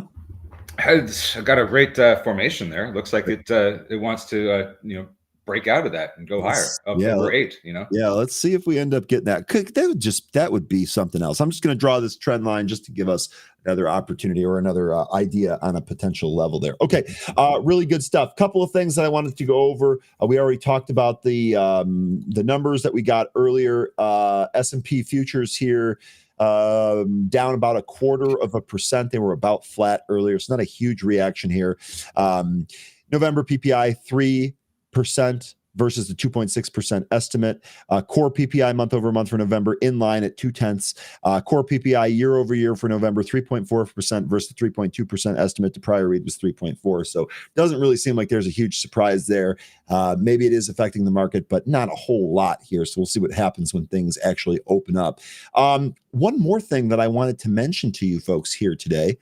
Drew, shout out to you. Drew was in our happy hour yesterday and mentioning that TTAN. Oh, yes. Oh, I got the ghost error because it hasn't started trading yet. Anyway, TTAN here is going to be a new IPO here today. Service Titan prices the IPO at $71 per share. It begins trading today. We'll see where it opens here. But for all of you IPO traders, you guys that really like that volatility, maybe this will be one to take a look at here. TTAN is your. Can I we had a question on LQDT from Kumo X. He was you know what? We don't do questions on the show. Sorry. Of course we can cover that. Of course we can cover. Let's do it. There's not a whole lot to cover here. The thing is that yeah, it's had a nice move up today, but if you look at the amount of volume it's had, it's negligible. This is called liquidity services, and it's funny because this is illiquid. I don't think there's a trade here. You're not going to get the volume in order to get the movement that we're looking for with this. This could end up just coming right back down. I don't like how little participation there is in it. So I don't really know that there's going to be a whole lot here. It might just end up gapping down, and it's very spready. So I don't think it's worth the risk, if you know what I mean. Mm-hmm. Absolutely. In fact, 13. So just taking a look at this is traded just under 13,000 shares today. So despite the catalyst, despite the 19% move, just doesn't have a whole lot of volume. You are looking at an example of exactly why on some of these different scanners that I have, why I apply that minimum volume filter. That liquidity is going to be important. And you just said it yourself here. You don't think there's a trade here on that. Yeah. Now, just one last caveat here. If we do start to see volume increase, if this does get noticed and people start, investors and retail traders start coming in and trading this, then we'll have something to be excited about. But right now, this is just something you want to kind of put off to the side and just keep an eye on in case that volume expands. But I'm not sure if it will. 28.5 and 30 look to be some upside targets there. We'll see if we end up getting that. Jay Rice, good morning. Morning. It's good to see you, my man. Good to see Jay Rice in the house. Anthony, same deal. Parker's Thinkorswim indicator and Art, you guys as well. I'll take this one here. ONON thoughts, please. Was too busy yesterday to buy the lows. Oh, what happened here? Was too busy yesterday to buy the lows. Thinking about getting in it here today. This does look strong here. I gotta say, I love these shoes. I absolutely love these shoes. So I'm a New Balance guy, but I have my first pair here. I got another pair ready to go right after them. Do love them. We'll see if it takes out the $60 level here. All the moving averages look good. This thing in a very, very clear uptrend here. What I would say is that obviously buying support is going to be one of the big things here. You missed that low yesterday. It was right there at the 20-day. Maybe we even get a pullback here. I like this, and I like this for higher, Parker. Anything else you want to cover here today? Well, Bigger Bees was asking about HUT. That's HUT8, sure. The crypto company it's the sixth largest holder of Bitcoin. Let's take a look at the chart here. So we got some movement this morning. I mean, this is, obviously Bitcoin's going to determine whether this goes up or down. I don't have a whole lot of information about, how this company operates or, how many, mining machines they have and so forth. But let's just go with the technicals on this. So let's start with the float, 84 million shares. It's a little bit heavier than I'd like to see, but it's still not too heavy that it's going to not be tradable. Currently getting support from the 20-day SMA. So I have that at about 26, a little bit higher than $26. As long as it can hold that SMA, I think there's still room for this to go up. But I'd be more concerned about it starting to lose that, because then I think we're going to have a visit with the 50-day SMA, which is interestingly right about at 20, where there's consolidation from July. So those would be the up and down side of HUT. Looks like this morning we're at $31, so not near that 20-day SMA at the moment. Yep. And Hut, by the way, holds 9,109 Bitcoin. It is the largest Canadian company in terms of its Bitcoin holding, interestingly enough. But okay, really good breakdown there on Hut 13. Okay. And then, yeah, Robert, I know that you were mentioning this a number of times here today. The two IPOs, for heaven's sakes, the two earnings reports that we're waiting on here tonight, Broadcom ticker AVGO. I'm actually expecting good results out of this one tonight. And then also Costco. And I mean, come on, folks. You guys know I'm always expecting good things out of Costco. So ticker COST is also going to be reporting earnings tonight here. Look at that chart. You absolutely love it. Just buy the weakness on Costco. That's all you got to do. Okay. X-Sniper's asking, when is Titan, Service Titan, excuse me, TTAN, when is it supposed to start trading? I don't have a time yet. I think obviously they got to get this opening bell fiasco out of the way here. I don't know exactly what time, but we will definitely keep an eye on that for some trades here today. Okay, I think that is, do we cover all of the movers? Yes. We covered the new IPO. Yes. We covered the earnings here tonight, economic events, and the top stories. All right, you know what that means. It's ticker time, folks. And we can start with you, 13, if there's one that you want to look at. Nah. Just turn it over to the chat. We got 5 minutes left. Let me know if there are any stocks that you folks want to take a look at here today. Tepper doubled his position in Lyft. Interesting. Maybe we'll take a look at that, Jay. Is that in response to the what's going on between Waymo and Uber and GM? Is that what that's on, or do you have something else that Lyft's got going on that's aside from that? Yeah, I think this is just following some of the filings here. Not sure if they're unless you know why this is happening. Maybe that is it. Interestingly enough, looking at this is actually at a pretty sweet spot. 1543 here, not all that far away from the 200, which we have at 1478. That 50 also right there at 1515. So this is actually not at a terrible spot here on the chart. Jay, I guess I'd ask, you did, I think the last time that you swung this was a home run for you, if I recall correctly. Let me know what you think on this one. Do you have it now? Are you trading it? Are you looking to get in? Does the price that it's at right now interest you? That's I like this that support that it's getting from the 200 and 50-day SMAs. I'd like to see this continue to ride the 50-day SMA back up over the 20. That would be okay. That'd be great for the stock. Okay. And then Jay Harris wants to do Tesla. Apparently, we did not cover Tesla enough here today. We might have been a little too quick for it. Jay Harris, one more time, can you call out your key levels here on Tesla? Where's your key level, buddy? You know which one I'm talking about. Yeah, I mean, the key, I made a joke about that earlier. The key level earlier here, 420.69 on the downside, and we'll see if we end up giving that. I mean, I can't help it. I laugh every time. I guess you could also include 420 as that level. Remember, that goes back years where he tweeted. Did meme stonks ever go away? I don't think they did. No. Yeah, so that's the hey, it's one level, but and then of course 400. If you look at the daily chart, there was a couple of days earlier this week, Monday and Tuesday, where it was trying to get over 400, was facing some resistance. So I'd look at the 400 as a potential support area if we get down there, but we're $25 away. It might be some time before that gets down there, but it could happen. Okay, and Eva, good morning, Eva. It's great to see you again. You want to take a look at Riot here. That's also with our Bitcoin theme. Riot here actually up 11.3% here. Riot shares trading higher following a report from the Wall Street Journal indicating activist investor Starboard Value has taken a stake in the company. Looks like more people starting to get involved in Bitcoin. This should actually be pretty good for Riot. Would it also be affecting Mara by chance? Yep, Mara up, I guess, in sympathy here, 2.3% in the pre-market. So looks like this is rolling here. Eva, do you like Riot more than Mara, or is it just the news that you're interested in? Real quick check here.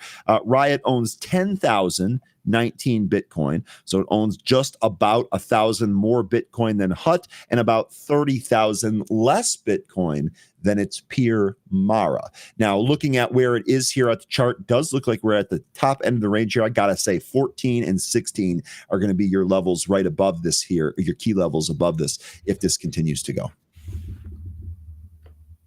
You got any key levels on this one? 13, you like this? Sorry, I was distracted by something else. No, For Riot, you're good. You're good. what's that moving average that you have? There's at the 20? Which one? The purple one? Yeah. Yeah, it's the 20 simple. Let's hold above that. How about that? Okay. Hold. And then you have a trend. 15. You also have a trend line there from those two highs you made in November, and it looks like, yeah, there you go. Yeah, Yeah. So I drew that on Mara, but the chart, it looks similar on Riot. Actually, I don't know where it went. It disappeared. So That's we what lost. I'm looking for. Okay. We're about to open too, so keep an eye on DJT. That one's trying Ready. to push up the VWAP. We also have Archer trying to hold $7. So there's that as well. We're about to get going here, folks. I'm excited. How about you? Yeah, I'm definitely excited. Let's watch the opening. I am going to put DJT in focus here. We'll see what happens off the open. Looks like Trump and team. I also saw podium. Yeah, that's the other thing. Sorry, 13. Real quickly here, Trump obviously named the Time Person of the Year, which is kind of folded into this opening bell ceremony. Looks like our producer is doing some work here and giving us the streaming feed right there at the open. So there you go. Okay, really good stuff. Yeah, here we go. Open.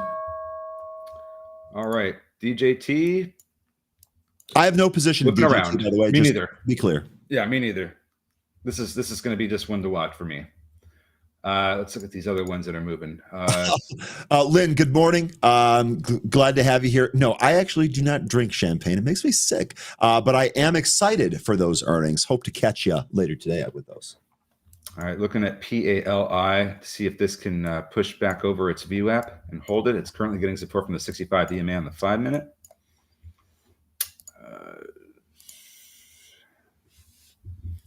Waiting to see if DJT can get over 36.45. That's LAES looks like it's trying to go over its pre-market highs, or at least made an attempt there. Archer, by the way, ACHR still on its way back to VWAP. I'd be curious to see what we do at that VWAP. I've got it at 730 in the broker here, ACHR. Okay, so oh yeah, I see the LAES that popped almost right up to the 187 pre-market high. Looks like it's not finished yet either. Might want to go higher. Let's see if that's what we get out of LAES. Archer trying to get back up into that consolidation that I mentioned between 725 and 745. DJT did briefly pop up to the pre-market highs or near there around 36.68 before it came back in. TRVI going lower. PALI heading or tried to head lower. Archer pulling a little bit. LAES about to break that 187 high, though. It's looking like LAES doing a little bit better here than some of the other ones. Don't get hurt in any of these, folks. DJT here actually looks like it's kind of a muted open. This actually might roll over here if it can't get going. By the way, Archer also on that little curl back towards the VWAP, that got sold right back down to the lows here on Archer. So it looks like that selling pressure not totally alleviated yet. I'd be careful there. DBVT, really quickly, this is another one that had a catalyst here this morning, but it really gave back its entire gap here today. DBC Technology shares trading higher after the company announced alignment with the FDA alignment with the FDA on an accelerated approval pathway for the Viaskin peanut patch in toddlers 1 to 3 years old. So looks like this did pop earlier, but it's really kind of come back in. Don't really see a trade there as of yet. It looks like UAMI had a little pop out of the gate here up to 174. Came back into the pre-market highs. So, and it's moving slowly. So don't really think that there's necessarily a trade here. I just noticed that it popped up there. So PALI heading a little bit lower. TRVI doing the same. Have to be patient with some of those. Just kind of wait for the price action to shake out there. Looks like LAES not quite ready to get over 187 yet, but it does appear to have some support at 165. Sorry, go ahead. No, all good. Crimp Biscuit here, Ryan. had no love for the gem company CTHR. That's, of course, Charles and Colvard. So is that actually, so here, Charles and Colvard manufactures, markets, and distributes finished jewelry, which also includes moissanite gemstone in the jewelry market. Now, moissanite is often a diamond alternative here. So not quite cubic zirconia, but not the most desirable. It is a pretty stone, but not the most desirable. No, this is not one that I follow here. Stock is Buyers under some pressure. Buyers stepping up with Pally. It looks like they're pulling it back over the 65 EMA and maybe even VWAP. Could get going here if the volume continues. Lots of sellers to chew through between 287 and 3. Sorry for interrupting you, but I just wanted to get that out there because it looked like it was turning around. It's starting to go green here, folks. PALI. Okay, so real quickly there. TRVI too. Sorry, go ahead. Sorry to keep interrupting you. CTHR. I don't really see a trade there, Crimp Biscuit. Maybe if the volume changes and we get some levels, maybe, but otherwise, don't really see it yet here. Okay, we're starting to get some of these turn around here. Xena is turning around. SIDA not yet. TRVI, that really did start to turn around here. Currently right at the VWAP, though, 13. What's that? It stopped right at the VWAP. We said earlier we really want this to get above the VWAP. It has not done that. And PALI trying to do the same thing here. So might be getting these turnarounds here, but they still have some work to do to the upside. LAES also having a hard time with getting above that 187 high that we put in. Xena looking a little bit better here, trying to get over 7. Archer, speaking of 7, trying to hold that area. It has been having a battle around 7 since that news broke. And here we go. It looks like PALI is really starting to push up now. Watch for a break over 3. I've got the VWAP at 299, so that 3 break sounds good. TRVI, that was the other one flirting with the VWAP. We are above and going here now in TRVI. I got that next spot there, 450 on TRVI. Yeah, very well could be sell the news with DJT Izzy.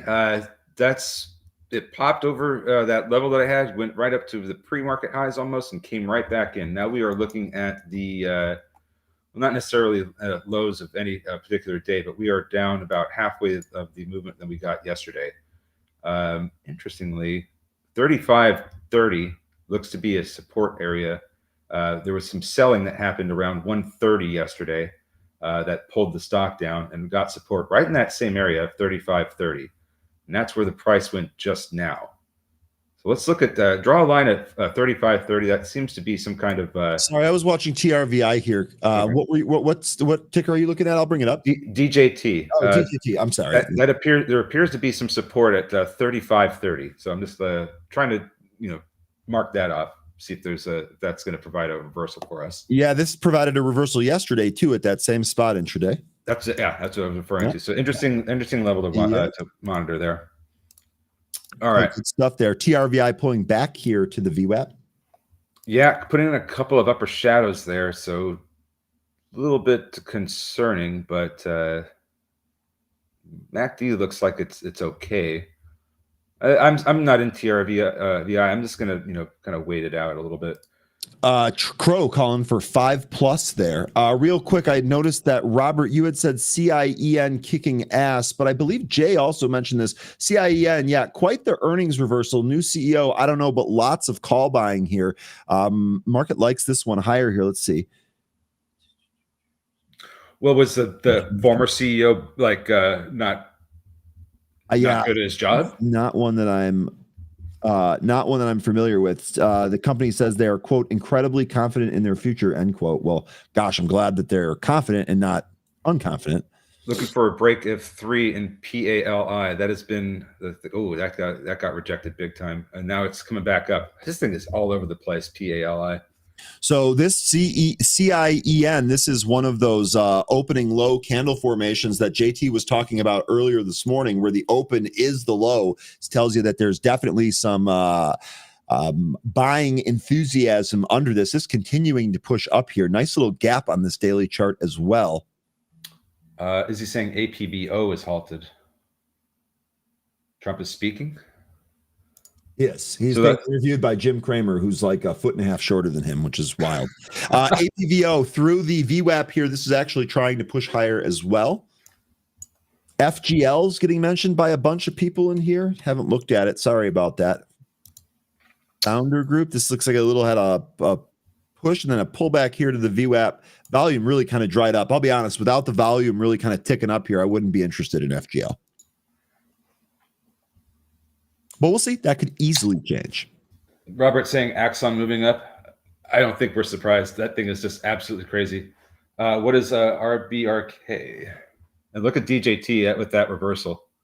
It's trying to recapture VWAP right now. Looking not bad. CN needs volume. CIEN. That's when you were just looking at, right? Yes, sir. Let's see. Session volume 1.3 million. That's about the average, or close to the average daily, the 100-day volume. So yeah, I would agree that we need to see more than that. One of the problems is that it's got a pretty heavy float, 110 million shares. That's the big issue I see with that. What's going on with some of these names we were talking about? LAES going for another shot at 187, it looks like. Trying to recapture VWAP. Xena lower. SIDA sideways. Archer held 7 pretty well, looking to go up to 730 where there's that's where a lot of selling hey, look at your Kodak 13.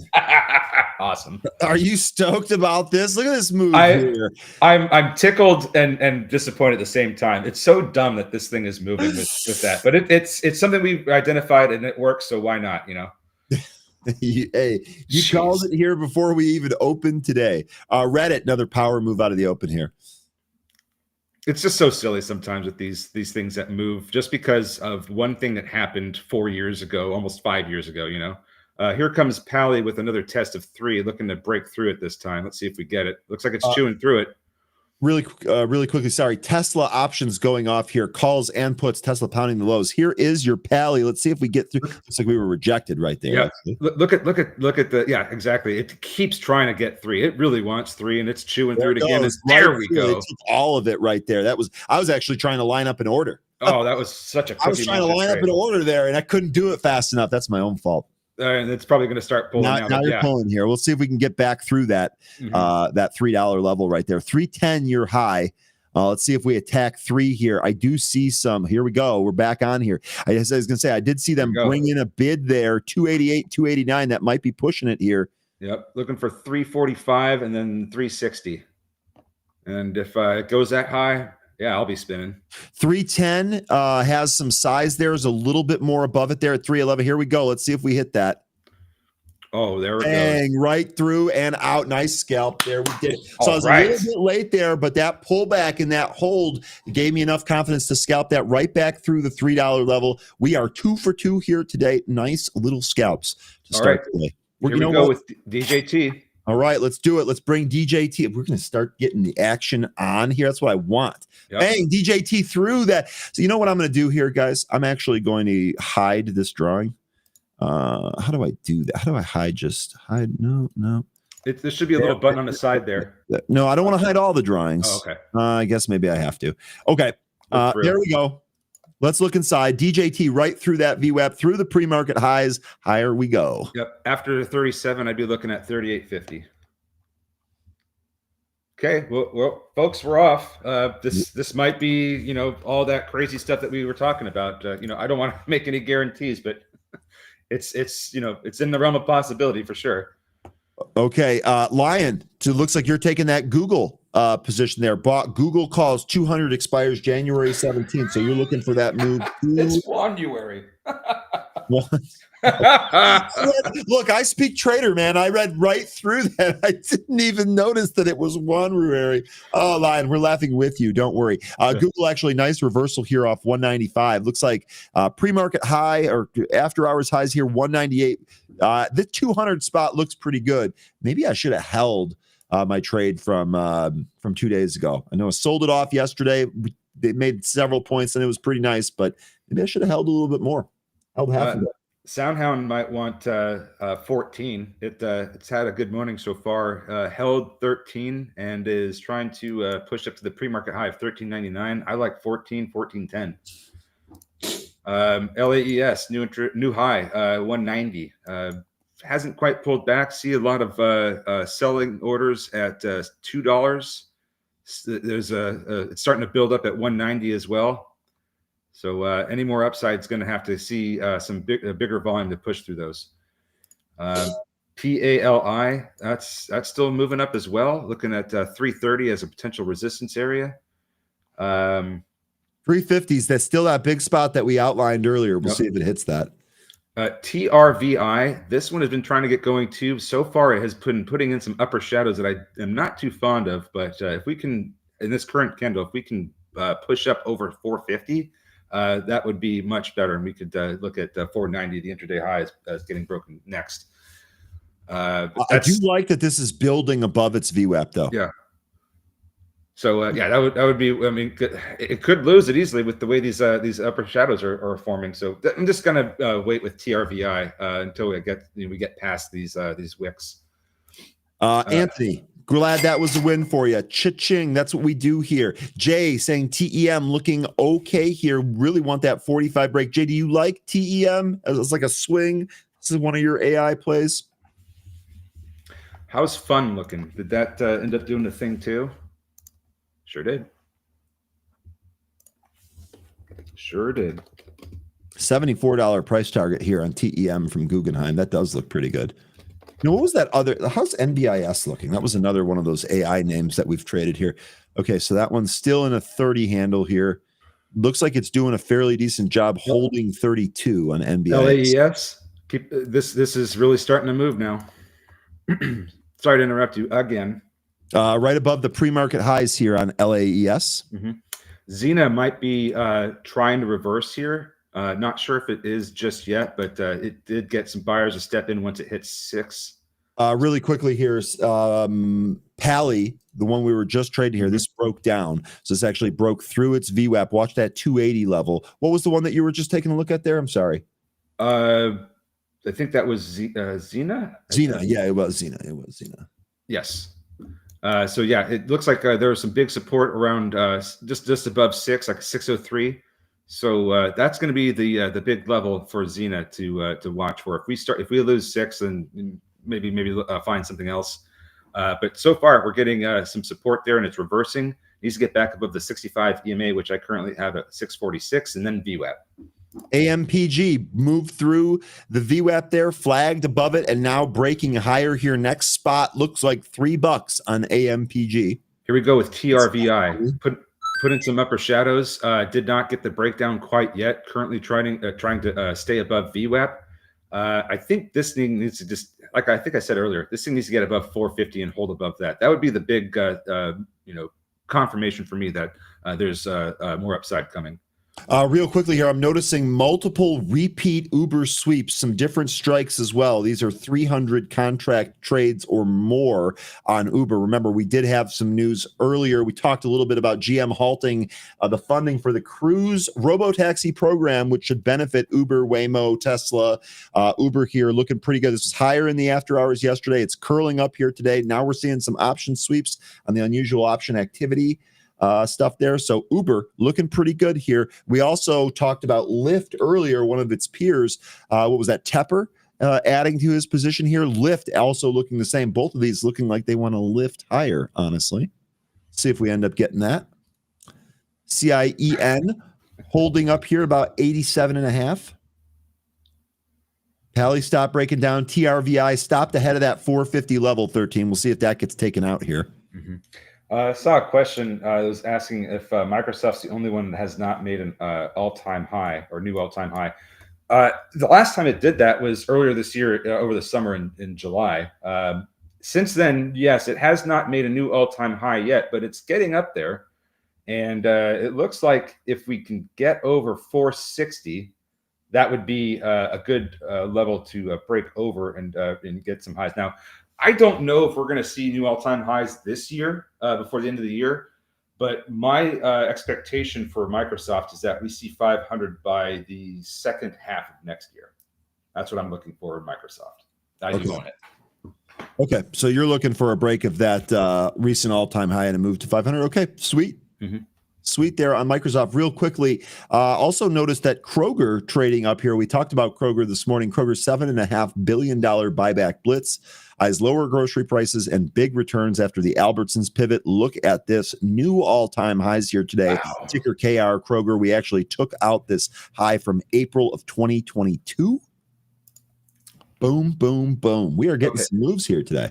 TRVI breaking down beneath its VWAP. Those upper shadows told the story, and it did not. It went up to 450, got rejected. This is exactly why I wanted to see it get above that, because I was worried that it would do this. So 450 was the big rejection area. That's why I wanted to see us get over that, so I could get some confirmation that we were going to go higher. Not getting that at the moment. Looking for support now, which I think if we continue with this selling, first level is going to be about 390. Next level after that is going to be 360. All right, here, Kodak popping higher above 7 now. Kodak at the highs here today. So dumb. Just in case you didn't have enough fun here. Looks like the chat also mentioning CADL, which has been a recent mover for us. That also at the highs here of the day. Remember, this fell out from about $10 yesterday on a heavy volume. See if this bounces and kind of closes that gap. What was that down here? Yeah, DJT and Fun are also trying to push up higher.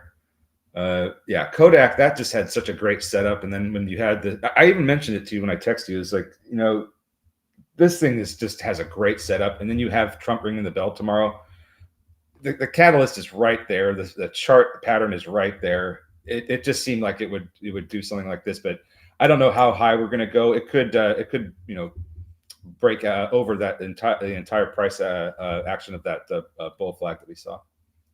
Cattle here. This is nice here. We'll see. Looking like W's calling for this to break 9. We'll see if it ends up doing that here. Cattle at 875 on a bounce back from yesterday's pull. Remember, I had news here yesterday regarding Kendall Therapeutic reports results from a phase 3 clinical trial evaluating one of its viral immunotherapy, prostate cancer drugs.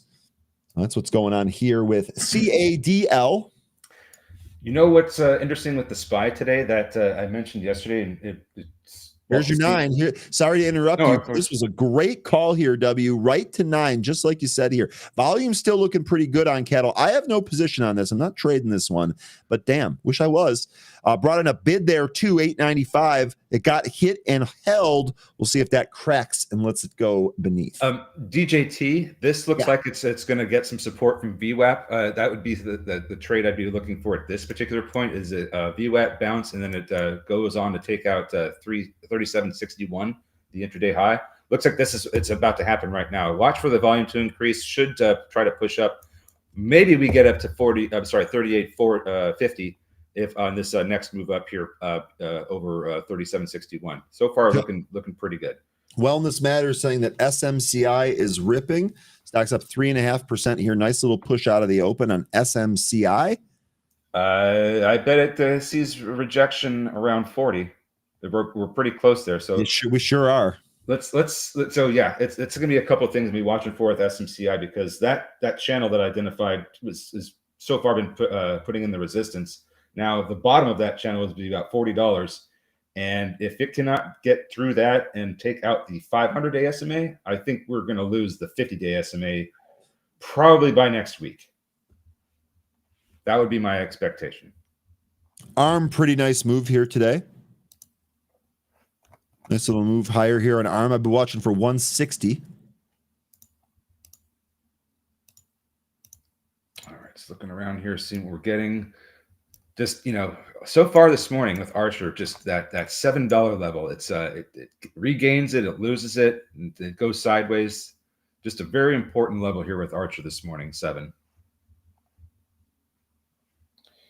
AMPG is moving, says Zabev. Robert is mentioning Go EV. LES getting a pullback. Yeah, we are getting a pullback with that one. 195 was the intraday high we got with that. Now, if this continues to pull back, this might end up getting back down to about 140, somewhere between 135 and 140. That would be something to watch for with LAES. Right down to its VWAP right here. Might bounce. Jay, I love this here. We're going to give you a register ring for this. Dave, that's of course Ticker Dave. Third time I've bought and sold mid to low 80s to 90s. So pretty awesome here. Jay, looks like you're taking advantage of this 10-point range here on Dave. It looks like these upside pops are actually shallowing out a little bit, but pretty decent range trade. Sorry, 13, get in there. No, it's a great job on taking profit on your riot calls line. Christopher mentioning that AMPG is rock solid. Wiz saying Trug is ripping. It must be a penny stock. It is 71 cents, 75 cents. One thing I did, just because we talked a lot about it, and I want the exposure. DXYZ. I don't like this stock, or it's an ETF, I believe, right? Yeah. So I don't like this, but it's really providing some good trades. So when we had that sell off yesterday, I bought into that sell off, and I held it overnight, and I'm up a little bit now on DXYZ. I think it was Crow saying he expects this to go to $100. It could. I mean, I really do like the whole SpaceX, company and what they're doing. So if this is one of the only ways to get exposure to that, then, so be it. There's other ways to do it too, but not very many. I'm just going to be trading DXYZ. And if we can get up to the highs from yesterday, I'll probably shave a little bit off. Okay. I think that's pretty good trading. By the way, sorry, I misspoke. It's not an ETF. It's a closed-end fund. I'm sorry. That's right. It's closed-end fund. Yeah. You're right. You're right. All right. So cattle. So you guys that were talking about cattle earlier, this is resolving higher here. Also seeing some calls, although those might be closing contracts. Those are the 5 calls. And I would imagine those probably got bought as this thing got pounded yesterday. And that's almost a double off that $5 level. So Izzy, you got it right, dude. He's 2 for 2 on Archer. He just if it goes under 7, he buys and then he sells above. That has been the trade today. I don't know if that's going to last forever. At some point, it's either going to stay breaking down, or it's going to come back up and recapture 750. So far, the MACD on the 5-minute chart is indicating that it might try to push back up to 730 at the very least. So let's see if we get that. Ackman on CNBC right now, quote, very bullish on America, kind of bearish on Europe, end quote. There you go, from Bill Ackman.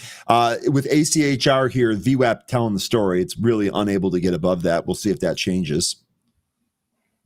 Oh, is your VWAP higher? I got my VWAP 717. I mean, you could take a look at this chart here. It is literally touching it 3 times here right out of the open and cannot get above it. That's pretty good. Mine's not there. It's at 706. Yeah, let me see what it's at in my broker, because I seem to, or the prop account here. And no, it's 717. It's the same here. I tell you what, that VWAP study, man, we get varied values on that all the time.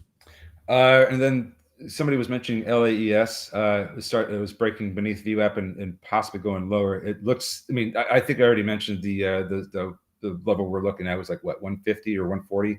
Something like that. It looks like it's going lower. I'd be eyeing the 65 EMA for support if we continue to break down. Real quickly here, appreciate one of the Twitter followers here tweeting this at me. We were talking about Trump talking earlier around the open there when he was being interviewed by Cramer. This is a quote from that interview, which I didn't hear at the time. Quote, "We're going to do something great with crypto. We don't want China or anybody else. Others are embracing it, and we want to be the head." So we talked about Trump being a pro-crypto administration here. Seemed to be confirming that this morning here with Jim Cramer. That's good news for you crypto heads out there. Pally breaking down, looking for the 200 EMA at support. That would be 230 if we get down there. It's also, interestingly, one of the lows we had in pre-market when we sold earlier. So 230 could be a support level in PALI. That one's looking pretty weak at the moment. Okay, yeah, you're right about that. I got 237. 235 as the low print in the pre-market. I agree with your 230 spot there, 13. Good morning. Stay focused. Hey. We are well. It is a great day, and we are well. Hope you are well too, my man. Yeah, did you take any of those Trump trades this morning? We talked a lot about those yesterday. Really curious if you did well on those, if you took them. Everything he buy tanks, Matthew. Hey, look, that feeling is real. That feeling is real. In fact, I got to a point in my career where when I would buy things, I would just expect them to trade down. That way I wouldn't be disappointed.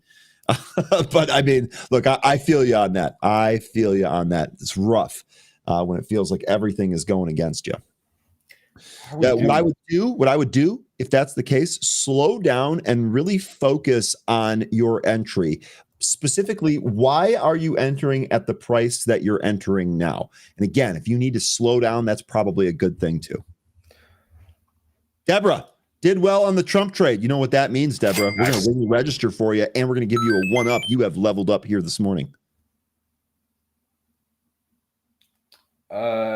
See. APLD looks good, says Line Atlas. Cattle continuation says Market Sniper. APLD. This is one, Applied Digital. I feel like we talk about this one all the time on the show, all the time.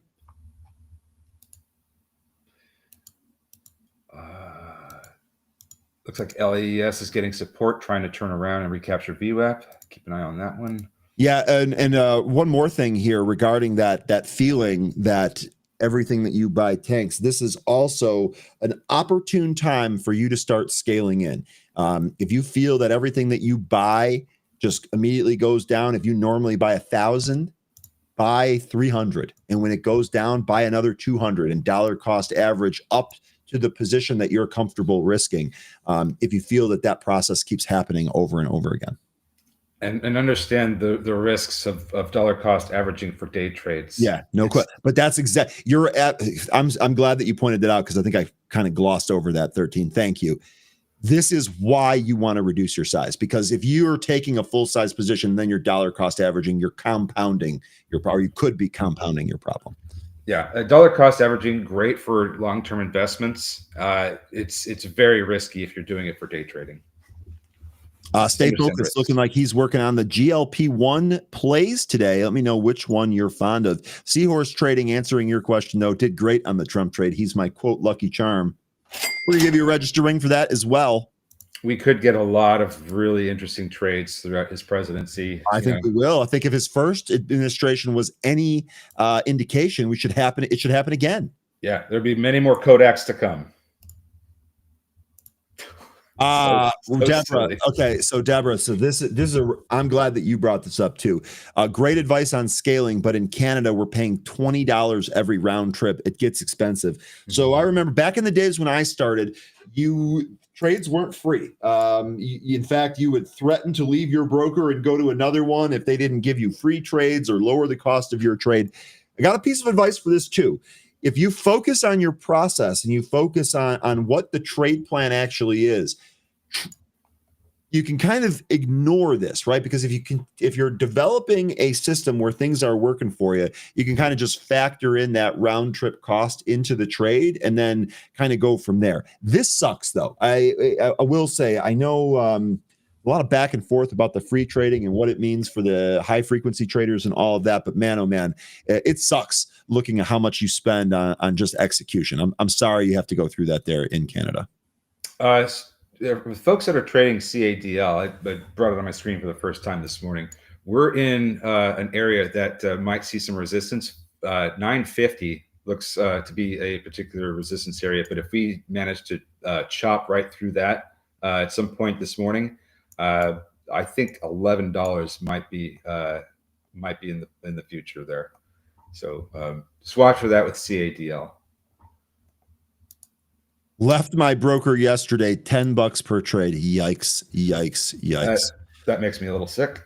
Crow saying 66% capital gains up there in Canada too. Yikes. Amanda here. Hi guys, it's way too cold for December up here. I mean, are you new? You're in northern Michigan, right? Are you new to Michigan? I feel like it's always cold up here. How cold is it up there for you today? When I woke up, my thermostat said 4 degrees outside this morning. Crimp Biscuit, are you giving me flowers because of that AMPG level that I had mentioned? That was so just to give you some context on what he's talking about. Yesterday for AMPG, I had looked at a particular level that the price might be able to go to, and that was the monthly 200 EMA. That price is today it's 345 since we got some more of this upside movement, but he was saying 342. That's about where it was yesterday, and that it could run up to it. We didn't get that yesterday, but we might get it today. We're only 50 cents away from that, or actually 45 cents away from that level. So 345 in AMPG, potential resistance area. Here you are, right here at the 3. Let's see what happens here. Good call on this one. Well, hey, got to mention Crimp Biscuit for shouting it back out. Well, you guys are both aces. You know what I like to say? You guys are both aces. Come on now. Robert saying, "I'll take your 4 degrees and I raise you. It's -4 here in Wisconsin. Take that. Take that." Wisconsin. AMPG intraday high here 316, and it looking like that is going to be attacked here again. We'll see what happens. You know, I'm getting a little bit questionable here with Archer. This has not been able to really move out of the consolidation, and I feel like there's some pressure being built on this. I don't want to say, hey, this is going to definitely break down. We could get one of these stupid pops where it just takes us over 715 and roars, but it needs to do that soon because it just cannot seem to get out of this consolidation that it's in. And it certainly can't get above its VWAP there. Mm-hmm. 8 below for December is rough, even for a Youper. Wow, 8 below. Okay, well, I take it back. That is cold up there. Last year it was 40 on Christmas. I remember going for a run last year on Christmas and being like, God, this does not feel like Christmas. It was sunny. I think it was like 40, 45 degrees. I think you're exactly right there. Anyway, there's white Christmases and there's bright Christmases. Yeah, exactly. Hope all you are staying warm wherever you are at here. All right, looking at Kodak here, trying to take out 715. It's gearing up for that. We need to see a little bit more volume expansion to go through that, and then we'll be running into some resistance between 725 and 730. I like this here too, real quick. Let me go back to that. Ivan saying, I don't really like Trump much, so printing calls on his backs feels twice as good. Hey, man, any way that you can make money, I bet that feels good. Keep at it. Way to do that. Way to stay on it. Plenty of people out there aren't his biggest fans, and I totally am right there with you. Me too. I totally get it, but don't let it stop you from making money. Good stuff, Ivan. Absolutely. Don't that's actually a good point because I know of people that have been sitting on the sidelines waiting for one president or the other to come in or leave office, and I feel like you're really shooting yourself in the foot in terms of opportunities because you look at even if you weren't a fan of the Obama administration, you have to look at what the market did during his tenure. That a raging bull market almost the entire time that he was in there. So I don't think it's really worth just sitting on the sidelines if one person or another is in office. Just understand what the risks are and adjust your portfolio accordingly, and I think you'll do really well. I think that's really, really good advice there. 13, really good advice. Okay, gotta love wood heat. Oh yeah. One day, my office will have a fireplace in it. That'll be really awesome. AMPG really popped up to 320 and it came back in. Might go down. Actually, might get some support around 280. Let's see what happens here with AMPG. But that was a nice pop up to 320. Looking at DXYZ, I think it might try and push over the intraday high of 73.71. Let's take a look at some of the bigger stocks here. Hustle and Bustle mentioning Google. I wonder how that's doing here. Google really under, so it's not doing that dash to 200 yet. Looks like it's holding under 198 right now. How about NVIDIA? How are we doing on NVIDIA? And looking over at the NASDAQ here, it's near the lows. Didn't really break and go lower here. NVIDIA near the lows too, 136. How's Apple doing here today? We'll check in on that. Apple a little bit lower. Netflix seems like it's up every day. Netflix actually down 1% here.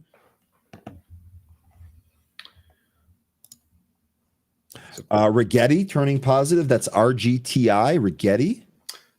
Little shout out here about Kodak. We have 2 attempts to get above 715, the intraday high. 2 times it's been rejected up there, and now we have a red candle that's making its way towards VWAP. Be careful here with Kodak.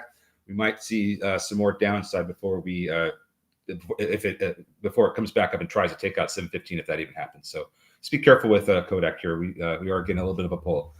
Seems like we're getting the same thing with Fun and DJT as well.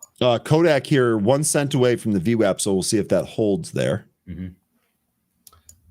So but I'm going to step away for just 1 sec here. I'll be right back. No problem. Seems like we need to just exercise a little bit of patience here with these the Trump bell ringing trade here. So let's just temper expectations, wait for the setup, and we'll execute then. DXYZ waiting for that break over 73.71, the intraday high. Pally might be turning around here. Currently found some support around 250.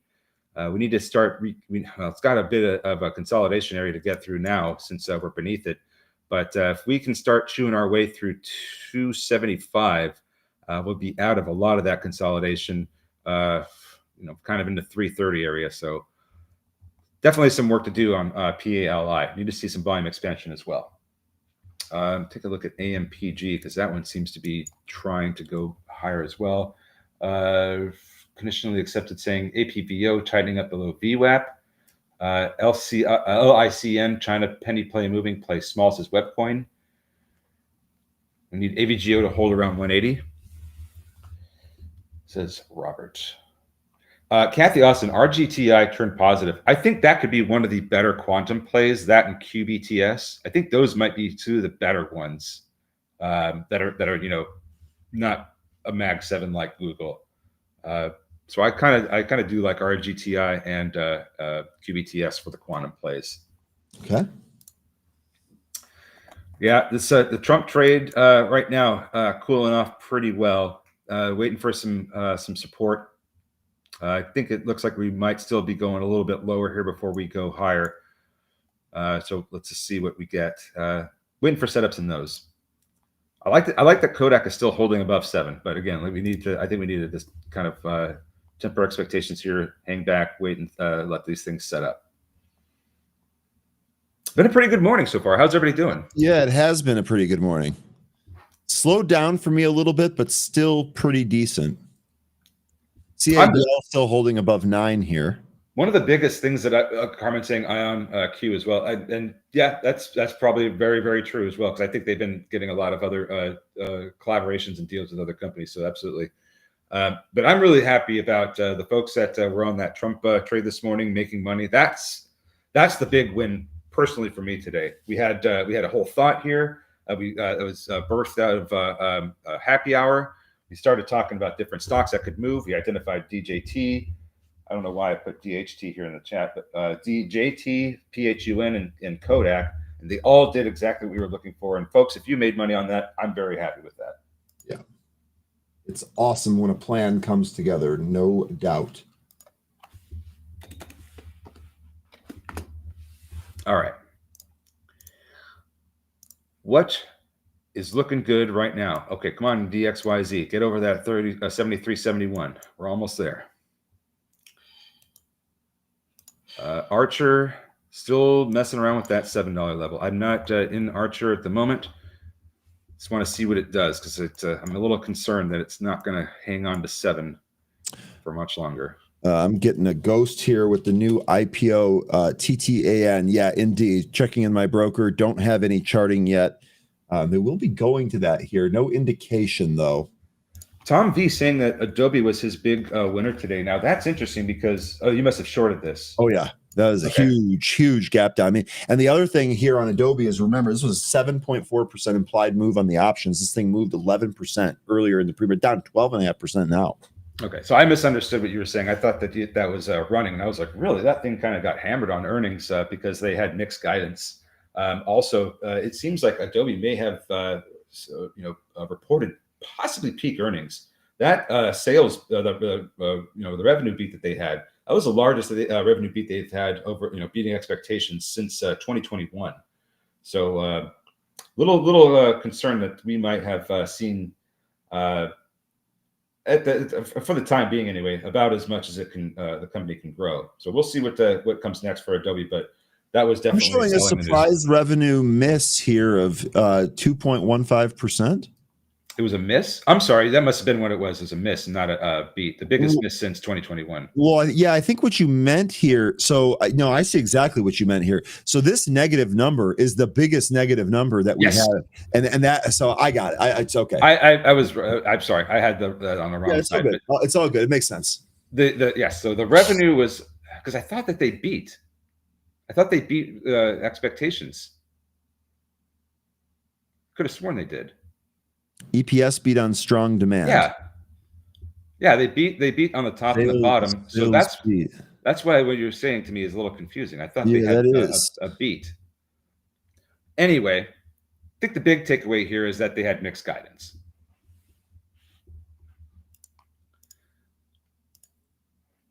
INVZ halted. I wasn't trading that one here. That's a penny stock. Okay. All right, so let's see. AMPG polling fun. That's the fun is over apparently with that one. Same with Coda. It looks like the Trump trades are breaking down now, so that's why I was waiting to see. I was saying to folks, let's wait and see what happens. That's what happened. Crow here mentioning Sell H been getting upgrade news.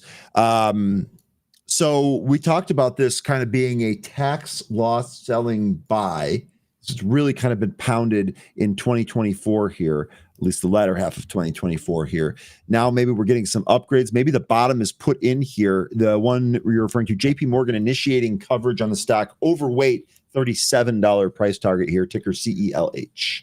Line Atlas saying UNH lost about 25% since the shooting. Absolutely. And a lot of insurance companies are getting hammered as well, because now there's a whole precedent that's being set. And we're starting to find out that the American public is not happy with, I mean, we pretty much already knew this, but it's out there now for everybody to see, and somebody's dead because of it. American public does not like insurance companies. And I think insurance companies as a whole, whether it be, health, casualty, fire, property, all of it, vehicle insurance, everything is likely going to start to get hammered because I think the writing's on the wall for these companies. Americans don't like them. Oscar Health CEO, ticker OSCR. The CEO was actually on Squawk Box this morning talking about this whole thing. CADL? No. Oscar Health, OSCR. Oh, okay. Oscar Health, I believe, was a Tim Melvin pick from a couple of weeks ago, too. I'd have to go back in my notes and check. Getting to mention that Google is down compared to yesterday. So we had a great run. It did have an overcooked RSI. So if we can get some, maybe 2 or 3 days of this kind of action where we just pull back a little bit, but, kind of hold above, let's say 185, maybe not even that low, maybe more like 188 or 189. That would be a good cooling off for it to go take its next leg up. So let's see what we get with this pullback here, because Google has been pretty extended over the past couple of days. Yeah, it sure has. It was a really, really great trade, though. And you know what? Here, I can actually go to my bigger chart, because one of the things that we might see here for the next trade on Google will be a back test of that trend line. Oops. GOOG. I typed in GOOGL. Now I'm fat fingering the keyboard. Can't get the right ticker up here. LOL. All right. So if we back test any of this area here, that actually might set up for a fairly decent swing as well. I know it's a big pull from where we're at here, but this trade has been good recently. We traded that well. Jay Rice, I did start to look into that, and it seems like a lot of the really good ones are all private. Yeah, I looked into that too. Right, Eric Prince's group, private. I can't find any. I know we talked about Brinks. That's more of like a money delivery company. Yeah, armored vehicles, things like that. Yeah. So hopefully, we'll get news of something that's either IPOing or another company that's already public that's getting into that business. Because that should be something that we take a look at. We need to see. What else are we looking at here today? Looks like we're starting to get a little recovery in some of those Trump trade names, but again, I'm still waiting. Archer, hey, tell me if you heard this before. Holding 7. Yeah, it looks like DJT getting trying to reverse. Still beneath VWAP.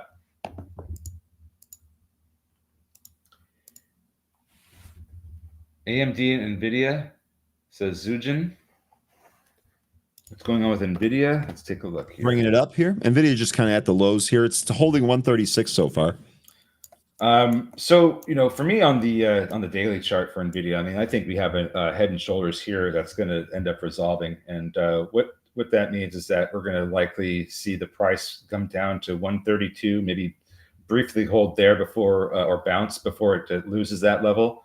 132 is going to be the level where it's the neckline of the head and shoulders. So it's going to be the level where I'm looking for the big breakdown to occur. And then what happens after that is it's going to likely find some support area toward the end of the pattern's resolution. So one level that I have, and I don't think it may end up getting down to that level, but it's interesting because the 200-day is beneath it. But 117 is the level I have marked down there. So maybe it gets down there, maybe it doesn't. But first things first, we need to see a breakdown of 132 in order for this head and shoulders to be resolved.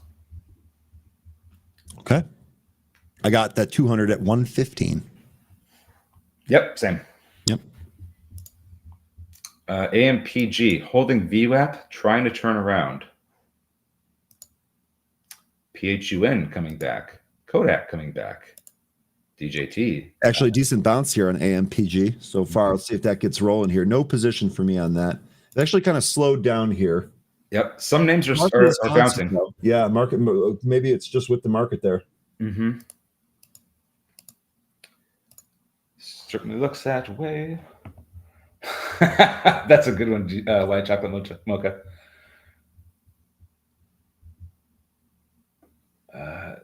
Really like to see CRSP make a chew CRISPR. Is that what that one is? CRISPR. CRSP, yeah, the gene editor. So Crow would like to see the medical community kind of break some norms. Anyway, that'd be cool if we did get a walking man bear dog. Walking carpet. Yeah, walking carpet, as he was called in the movie. But yeah, I don't know if we'll. That'd be cool, but I don't know if we'll ever see something like that. Lots of weird things could happen with that. PHUN back above VWAP. Same with Kodak. Might not be done. The only one that hasn't recovered VWAP yet, or at least my VWAP, is DJT. Bitcoin choppy here today. Future still above 100K. What's the spot price out? Let's check the chart here. Let's check the chart here. Oh, well, okay. 100K. Over 100K on Bitcoin. Riot and Mara really pulled back. Sorry, 13, get in there. Well, no, I was just responding to Crow. He's like, don't kid yourself, China's already doing it. And I was like, well, okay, yeah, but they have a lack of morality, among other things. China under 7 going 3 for 3. There you go. And Archer, actually, I don't know if this is just temporary here, but Archer finally has crossed that VWAP. 715 is that VWAP, current price 717. So let's see if Archer can roll from here. Cattle to 10, CVNA 370% year to date. Sure is. That thing was ridiculous. Car vending machines. Who would have thought? Yeah, what did we say was the insurance angle to that? Yeah, but is that probably why the stock has done so well? Because the car vending machine is not the catalyst for that. I don't think it's the insurance. I think it's the financing. Financing. Okay. Yeah, but okay. So point made. It's not the vending machine. No. Yeah, that was a joke. Yes. Xena pushing through VWAP or trying to. That was a nice move there because it was going sideways ever since it dropped this morning. So. Found a base, held there for a while. Now we're pushing back up to VWAP. What you want to see here with this one is a recapture and hold above VWAP. Some of these will just trade up to VWAP, and then that'll be it for the time being, and it'll trade back down. So hopefully we don't get that with Xena. We need to see this recapture and hold above VWAP. Chipotle having a nice day here, 66 plus on Chipotle. AMPG lost VWAP. don't really see a whole lot. Looks like this the relative volume scanner's kind of dried up a little bit. TEM still going for HOD. Nice buy there, Jay. 2.5 W. Do you mean 1367 with Soundhound? I think you mean 1367. Yeah. Yeah, that had a nice pop over that level. Got as high as what was this? 1384. Still looking for 14 in this one, and the pre-market high, because that's where the pre-market high was. K-View, Starboard nominates 5 directors to Kenview's board. WBD having a nice morning. Warner Brothers Discovery. I actually did see some call flow on that earlier today. Not sure I checked it out, though. This is having a nice morning. 13.5% here. Let's see if I can filter for that WBD. So they are restructuring, apparently, to have 2 core operating units, basically global linear networks and then streaming and studios. So wonder if that restructuring of their business is going to help, because they are not doing well. Well, they weren't doing well financially. They just had their first profitable quarter in a while, at least a year, after losing $10 billion last quarter. AMPG trying to find some support at 250. Currently at 263, 262. Well, Kodak might break over 715 here. That'd be a new intraday high if it did. Xena continuing to move up. Right at some big pre-market consolidation resistance at 680. It needs to chew through that as high as 740 in order to get through it. So we did see increasing volume there at 710 too on Xena. What about 710? I have VWAP at 710. Oh, okay, gotcha. Well,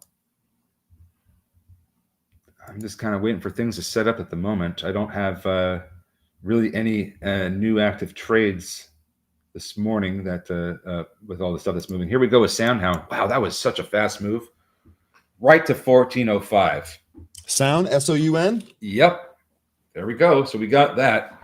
I'm still looking to see if we can get over 1410. But what a rip here on Soundhound. That was great. Great mention too by W. So, maybe we pull back here. Maybe it continues to go up. But regardless, if it gets through 1410, I'd be looking at the 15 handle as the next target. Archer here continuing. I am seeing some calls here for Archer. 7 in the 750s going off. Riot, a bunch of option sweeps here. Puts and calls actually on Riot. And I was just looking at one. Kodak actually in new intraday highs, 718.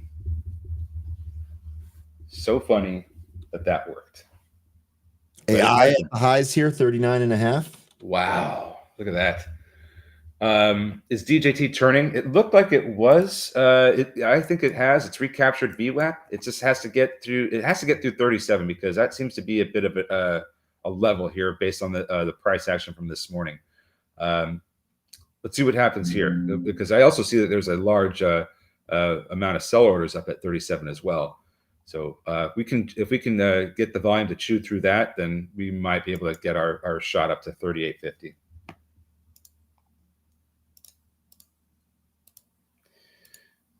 Kodak has not done anything really since getting 718.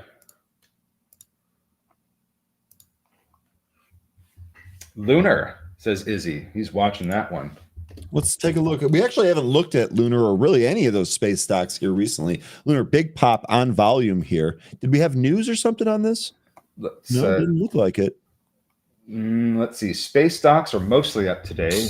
Ones that are down, aside from the UFO ETF, which is down slightly, we have Sidus Space, Spire Global, Cooler, and Black Sky Technology. Those are the losers today. Everything else is winning. The Faloona leading the way.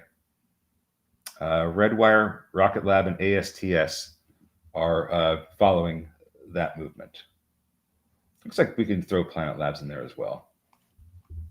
But yes, seems like a pretty good morning for the space stocks. Indeed.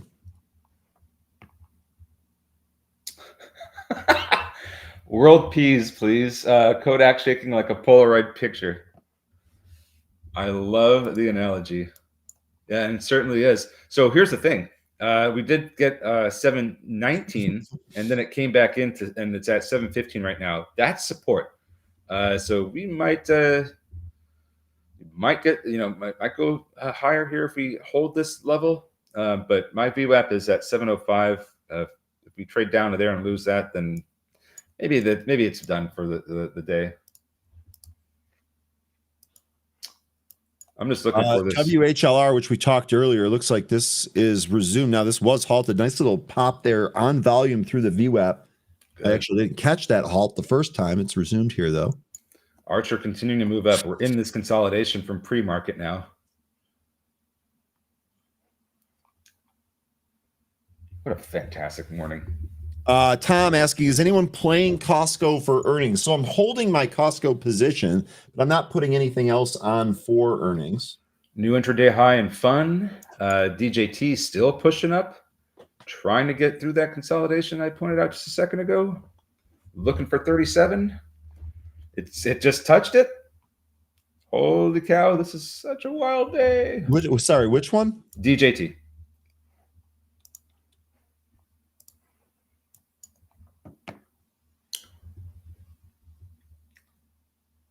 Yep, market going up.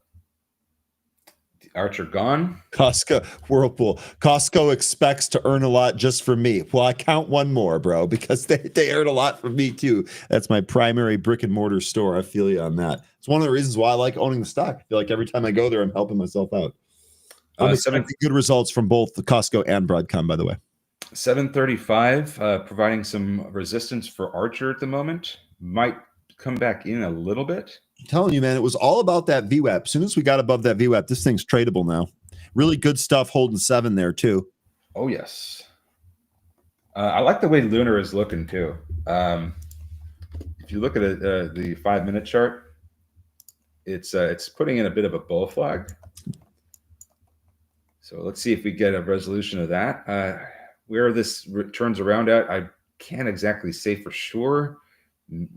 Should be pretty close to where it's at right now. But if we do get that turnaround and push higher, 1265 is going to be the next resistance level I have in Lunar. Jay Rice, love this here. Costco, as a reminder, it usually always trades lower on earnings, but then gets bought. So if you're looking for an earnings trade, maybe wait for a pull and then try and buy that pull there on Costco. Tony is mentioning Shot. It was one of the movers this morning. Looks like it's kind of holding the dollar here. Actually, it looks like it traded lower after the open and went under $1, and now it just had a pop above it, trying to hold above $1. If it does over the next 5-10 minutes, maybe we see it push higher into above $1. That'll be something to watch for. LAES is on my chart is trying to recapture VWAP. Archer Calls getting bought. Fantastic. TRVI just recaptured VWAP. So you said LAES and TRVI now recapturing its VWAP there. LAES dropped beneath it again. TRVI trying to go through. Archer really trying to hammer. 450 looks to be the spot we stopped at earlier. Yep. Bingo. Okay. What's up on Archer? It's trying to hammer the 735 level. This is the 200 EMA on the 5-minute. And it's also right in the thick of this consolidation from pre-market. They're probably going to try and push this down, but that's an important level to get through right there. Yeah. Whirlpool, Costco is after hours today. After hours. We are so close to getting that breakout with DXYZ. This is the 3rd time it's been up here. If we do not break out here, it could triple top.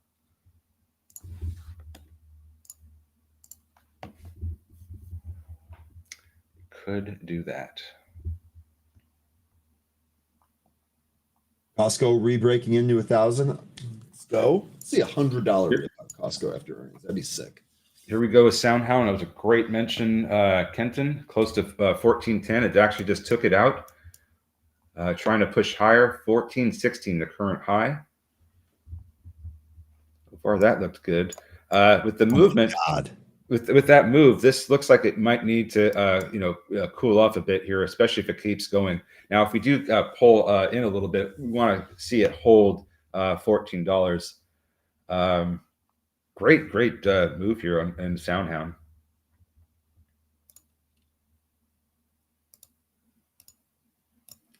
This would have been a nice little buy and hold after that Nvidia news when it was $5.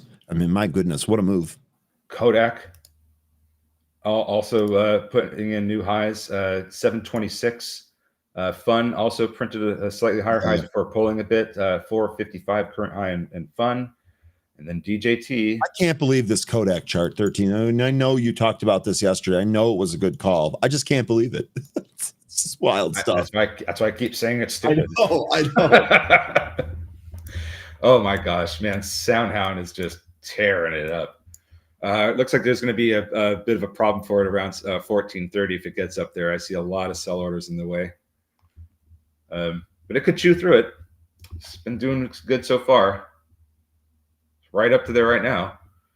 1430. That's where some selling is going to probably happen. Need to hold 14 so we can get to 15.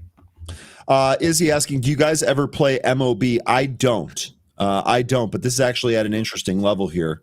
This $3 level, which it's obviously trying to break over. Yeah, I do not. I can't recall the last time I traded this one either. Not memorable. All right, I am going to raise my stops with DXYZ just in case we get that triple top. It looks like we might intraday. So just going to protect myself a little bit. Gary mentioning QBTS taking off here. Indeed, that did start to ramp here right above that 440. Pulling back now, but a nice little spike there on volume. Yeah, on the backside of that volume move.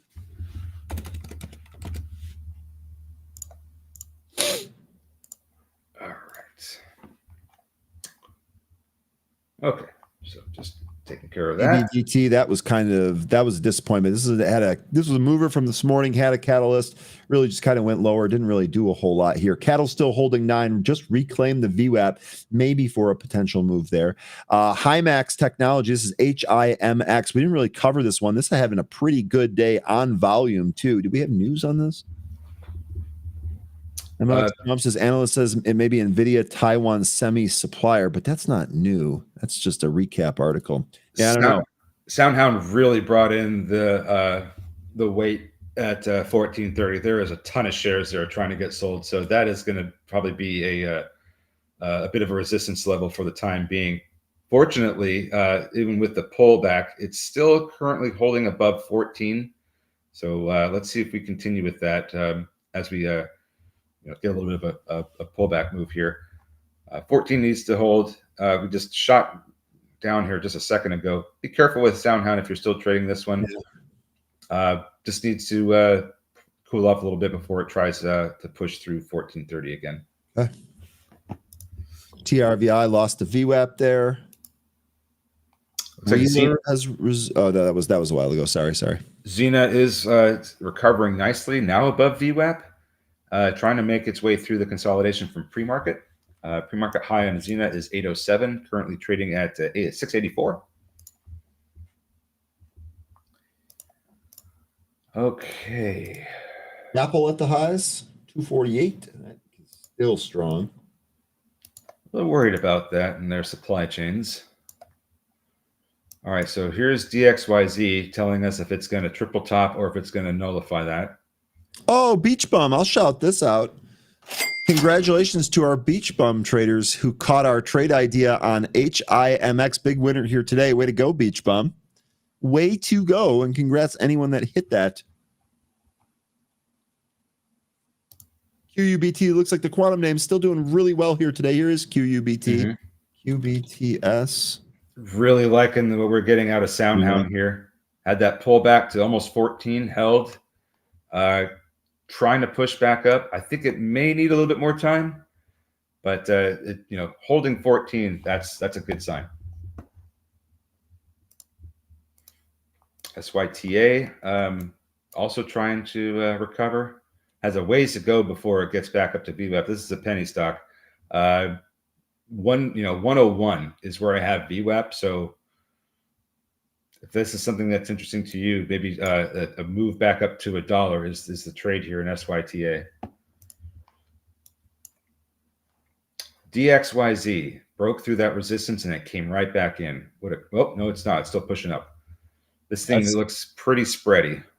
SOUN looking like it's trying to go through the 1430 high, and now that I'm looking at this, beautiful. I don't know if you saw this earlier, 13, but now that I'm looking at this on the level 2 here, huge size there at that 1430 level.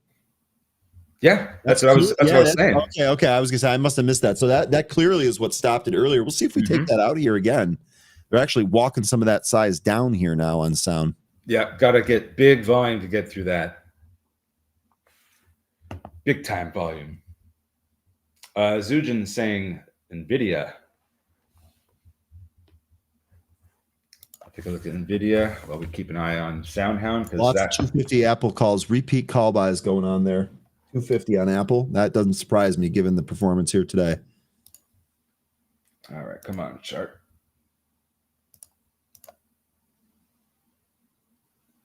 Okay, what's going on with the NVIDIA chart? I see that. Okay, I'm not getting anything there. I'm going to use my broker. NVDA. So this is reversing. Looks like it may have been trying to put, maybe not. I was going to say it looked like it might be trying to put in some kind of intraday head and shoulders, but I'm not sure if that's exactly what I'm seeing here with this pattern.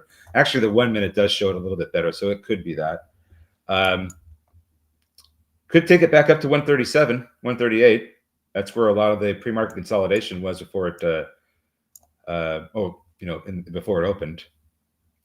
138 and basically between 138 and 139. That's going to be where a lot of the resistance is going to be in NVIDIA on its way back up, but could get through it. Lunar, not looking too bad. Trying to, it just bounced off VWAP, trying to get back up to 1247, which is the intraday high, looking for 1265 as resistance. DXYZ printed 76. This might end up going higher still.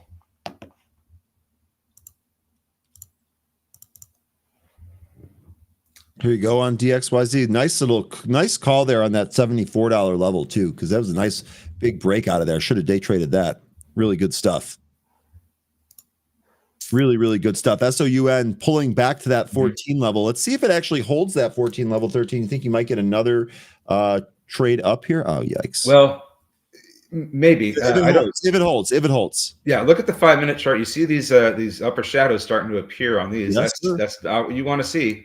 So if we can not get a third one of those, that'd be great. We're starting to push up here. Really just need to see this volume expand because it's going to need a lot of it to get through 1430. That's really what it's going to come down to with this one. Is just the volume expansion. And remember, they walked, or it looked like by looking at the level 2, it looked like they walked some of that size down right as it was pushing up to 1430. So it'll be interesting to see if that 1430 spot thinned out at all, or if it still has a ton of resistance up there.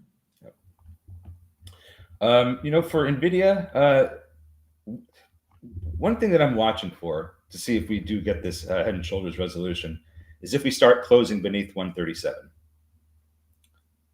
That's going to be the thing to watch for, I think. Just if we start closing multiple days under 137, that's likely going to indicate that we're resolving lower. All right, so PHUN, Kodak, and DJT kind of just trading sideways at the moment. Don't know how much more of the fun action we're going to be getting today, but we could see a continuation of it tomorrow. Don't know yet, but for the purpose of what we were trying to trade it for today, it did us really well. CADL held its VWAP here. Might get a push on CADL. Robert mentioning Roblox. That was a pretty big mover. Probably, I think we always kind of bring this up around this time, around Christmas time too, Yep, because a lot of do. Roblox gift cards get bought up.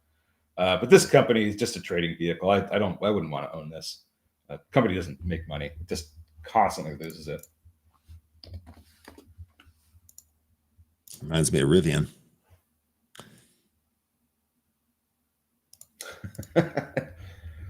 Yeah. Resolve RZLV. This was from yesterday. It's not really doing much here today. Yeah, Xena still trying to work its way up. Some of these are just still recovering. LAES trying to recapture VWAP. MACD indicates that it's trying to curl back up. This could, if we recapture VWAP, there might be some more life in this one. LAES. Mm-hmm. I have this above VWAP. I've got VWAP at 168 on LAES. Mine is 175. But even if with VWAP or not, draw a line at 175. That was that was kind of resistance all through pre-market. We only had one candle close above it, and the very next one went right back down and lower. So 175 is definitely a level here for LES. Jay, no, nobody posted about Mullen today. It's funny that you're even asking that, but no, nobody posted about Mullen, thankfully. That looks to have ran its course. Oh, Soundhound. Yep. Maybe curling here. Actually, let's take a look at the level 2. Looks like there's a little bit of size walk down to that 1420 spot. That would be the first level to watch there. 10-cent pop up to 1430. I could see it. For me, Soundhound needs to hold 14 and needs to break over 1430 with volume.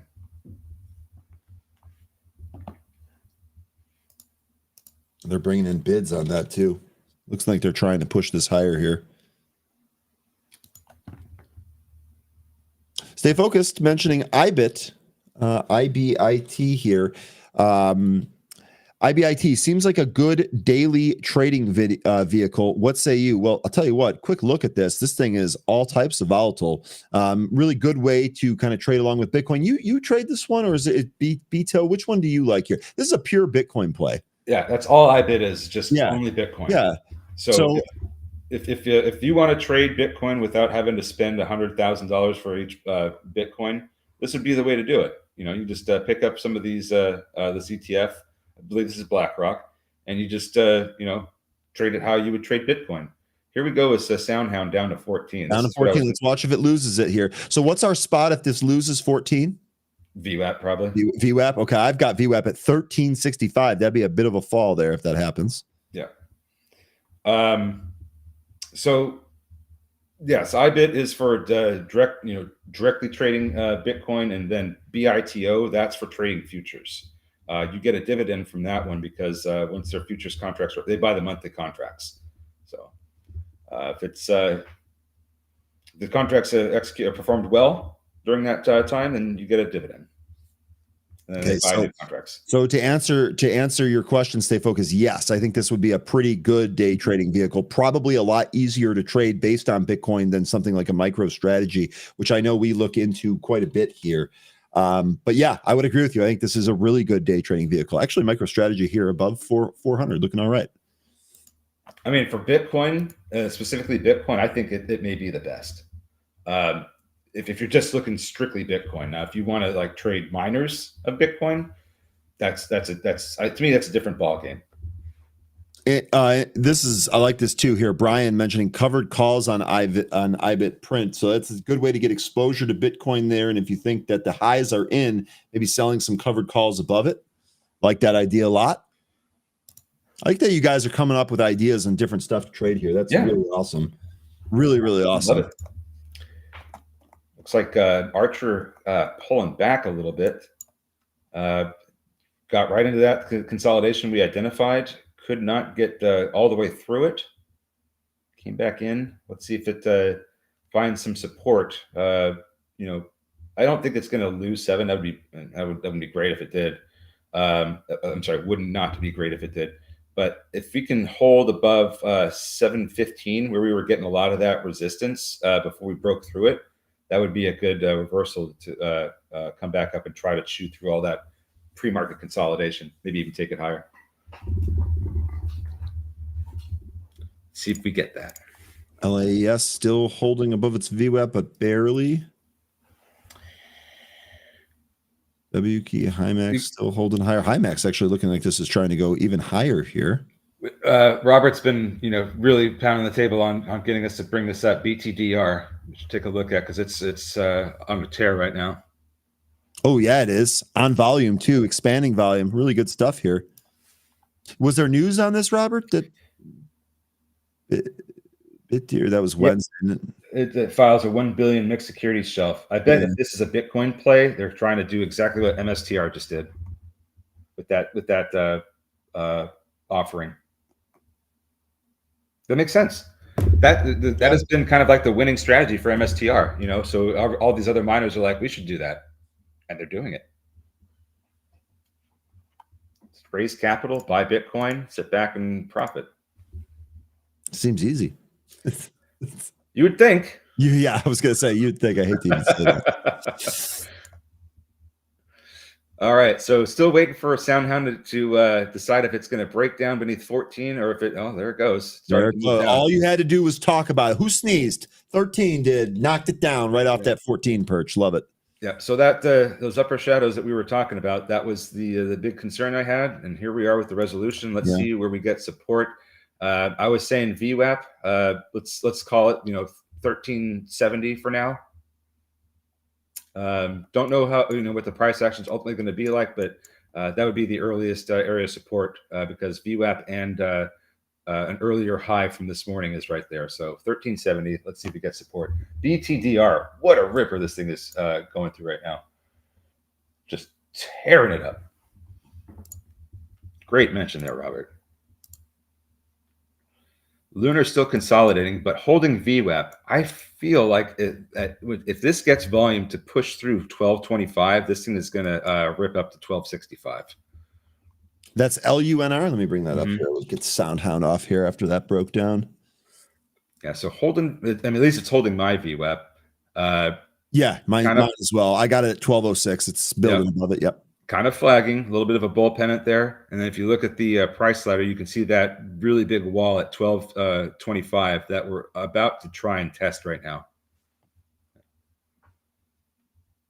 Well done, Robert, with SoundHound. Yeah.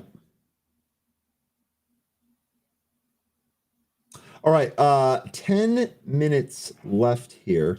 Are you kidding already? Yeah, I know. It flies by when we're having a great time. No question about that. But we do have something for you after this, and I'm actually pretty excited about it myself. All right. Next, we're going to have a webinar coming up. I'm actually going to send you there. You guys don't have to do anything. We'll just send you over there. Trading the new Trump era leveraged ETF bets for a changing economy. So how we can actually use some of these different ETFs in order to trade. Virtual bootcamp led by Elliot Wellenbach from Direction, Gianni DiPoci, a powerhouse of the world's financial products and leverage ETFs. What's in it for you, you ask? Well, I'm glad you asked. Master the ins and outs of leveraged and inverse ETFs. Learn proven trading strategies through live case studies, always one of my favorites, and dive into expert-led sessions designed to sharpen your trading edge. That is going to be the Trading the New Trump Era Leveraged ETF Bets in the Changing Economy coming up right after our show here. I'll send you over there. Thanks for the trivia, Jay Rice. I don't know the answer to that. Happy to see other folks try to take a stab at it. Ryan, I assume you might be able to get that. You know what? I'm still kind of new to the golf game, so I might not be able to get this trivia. But let's see. Golf trivia. Scheffler just passed the guy who held the number 3 record for consecutive weeks as number 1, 83 weeks. Who was it? And who are number 1 and 2? One is Tiger pretty Woods? One's got to be Tiger. Okay. 2. Who would be 2?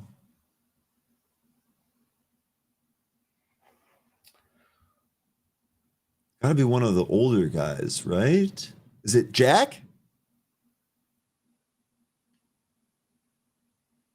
I don't know. That's a good one. That's a good one. First of all, I guess let me know that Tiger's correct. That would be the obvious one, I would think. Let me know if the other one's Jack. The Golden Bear. World P is asking a question here. Oh, I'm sorry. That's not a question. I'm sorry. That's a statement. Never mind. Never mind. Tiger is correct. I assume Jack is not then. I don't know. Nick Faldo. Ooh, Greg Norman. There's some good guesses. Is our chat getting it right? Let us know, Jay. Looks like Archer is trying to rebound here. Got close to VWAP. Actually came down to that 715 area and got some support. Maybe we are trying to turn around here with Archer. Need to see the volume be a little bit better with this, but keep an eye on it. We might be getting some turnaround here with Archer. Hey, look at our chat. Look at our chat getting it done here. Norman is correct. That was number 2. Byron Nelson. This is a really good guess. Looks like Faldo was also correct. Phil is also getting. I love it. The chat's into it. Jay Rice, good stuff with the random trivia questions. Yeah, thank you for that. That was fun. Yeah, that is fun. Oh, that's the other thing I forgot. I'm disappointed in myself. I am disappointed in myself. We learned that with the new streaming application that we have here, we can do things like polls and stuff. So when we're talking about some of these different stocks and different setups, you can even run a poll here. That'd be sweet. I'm disappointed I didn't come up with something here today. They even told me about it yesterday. Well, that's okay. We have one more day left in the week. That's true. Oh, geez. Winner gets a dozen Pro Vs when they come to Arizona, and if you don't make it out there, Ryan will collect it for you. You just might not see them. Get on that plane. Wes, I love the attitude here. Wes, next question, please. Let's just get to the other one. Oh, you guys are having some fun today. Yeah, 6 degrees outside. 6 degrees out. I can't wait to go for a run after this. We're going to have so much fun. I went to sleep. It was just around 60 yesterday, and I woke up. It was 33. A little bit of a change there. Lunar still watching to see if this one can push over 1225. Still have a big wall there of sell orders. CADL. Sorry, I missed this. This nice little curl off the last VWAP test here was great on cattle. Oh, nice. I totally missed that one. I took that off my screen here. Damn. Yep. So we got that breakthrough 10. That was great. Now we need to see popping to the highs. Sorry. No, now we need to see if we can get to 11 with CADL. You know, there was some options that traded on CADL. I did call those out earlier. Move was delayed after it, but someone was sweeping up some options on that.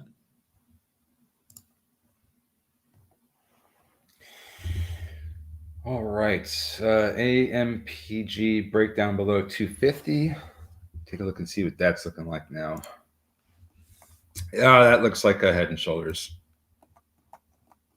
On intraday chart, head and shoulders is very visible on the 1 minute. I would expect this to go to 225 at the very least. Okay.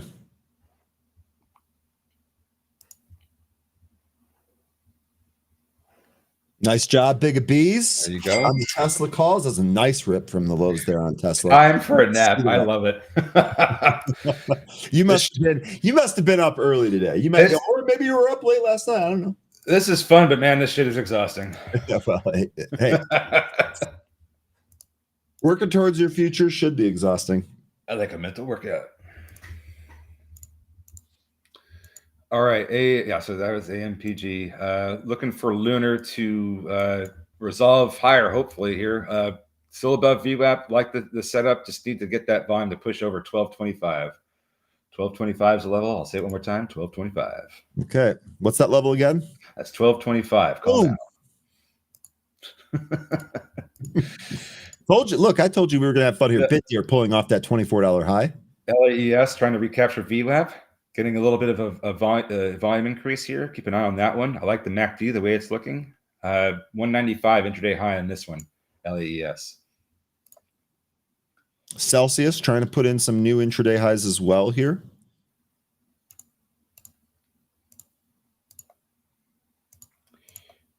Yeah, things are really starting to slow down. So let's see if Soundhound can turn around here, get some support. If not, still looking for VWAP to provide support around 1370.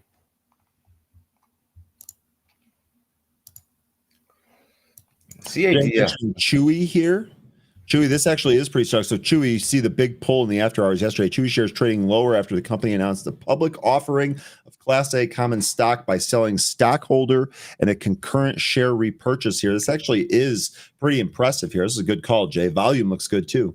Michael Storm, I'm right there with you, man. I do enjoy the 2 weeks of fall that we get here, but the transition between summer and winter is just so fast that it's hard to really plan for or enjoy it that much. But I get you. Seasons change a little too fast down here in the south. AMPG finding some support from the 65 EMA on the 5-minute. Let's see if that provides a reversal. We are beneath VWAP. Watch a 180 break out here on LAES. Ryan, good. what's the ticker of that new IPO today? It's TTAN. TTAN, Tango Alpha November. It's not open yet, by the way. I actually have a chart off the screen here, and it is just blank. We're waiting for that to open still, Wiss. And I'm kind of priced at 71 was the IPO price? I don't remember. I'm just kind of curious to see if we get that before or the lunch hour. I would think after the lunch hour. So we'll see if that's what happens. It's 11 a.m. now, so just about.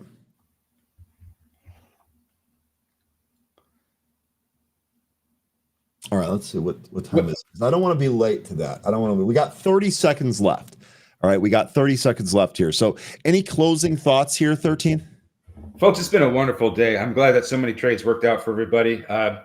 Hopefully you hold on to those gains by not making anything, any rash decisions or jumping in anything that looks good. I think we might, start to see the volume disappear from the market here, but hold on to those gains. We had a great day. I'll see you tomorrow. We'll trade some more. Take care, everybody. Indeed. And I'm going to send you over to Trading the New Trump Era Leverage ETF Bets for a Changing Economy. Thanks, everybody, for hanging out here today. We'll see you tomorrow. Sending you over to the webinar. Take care.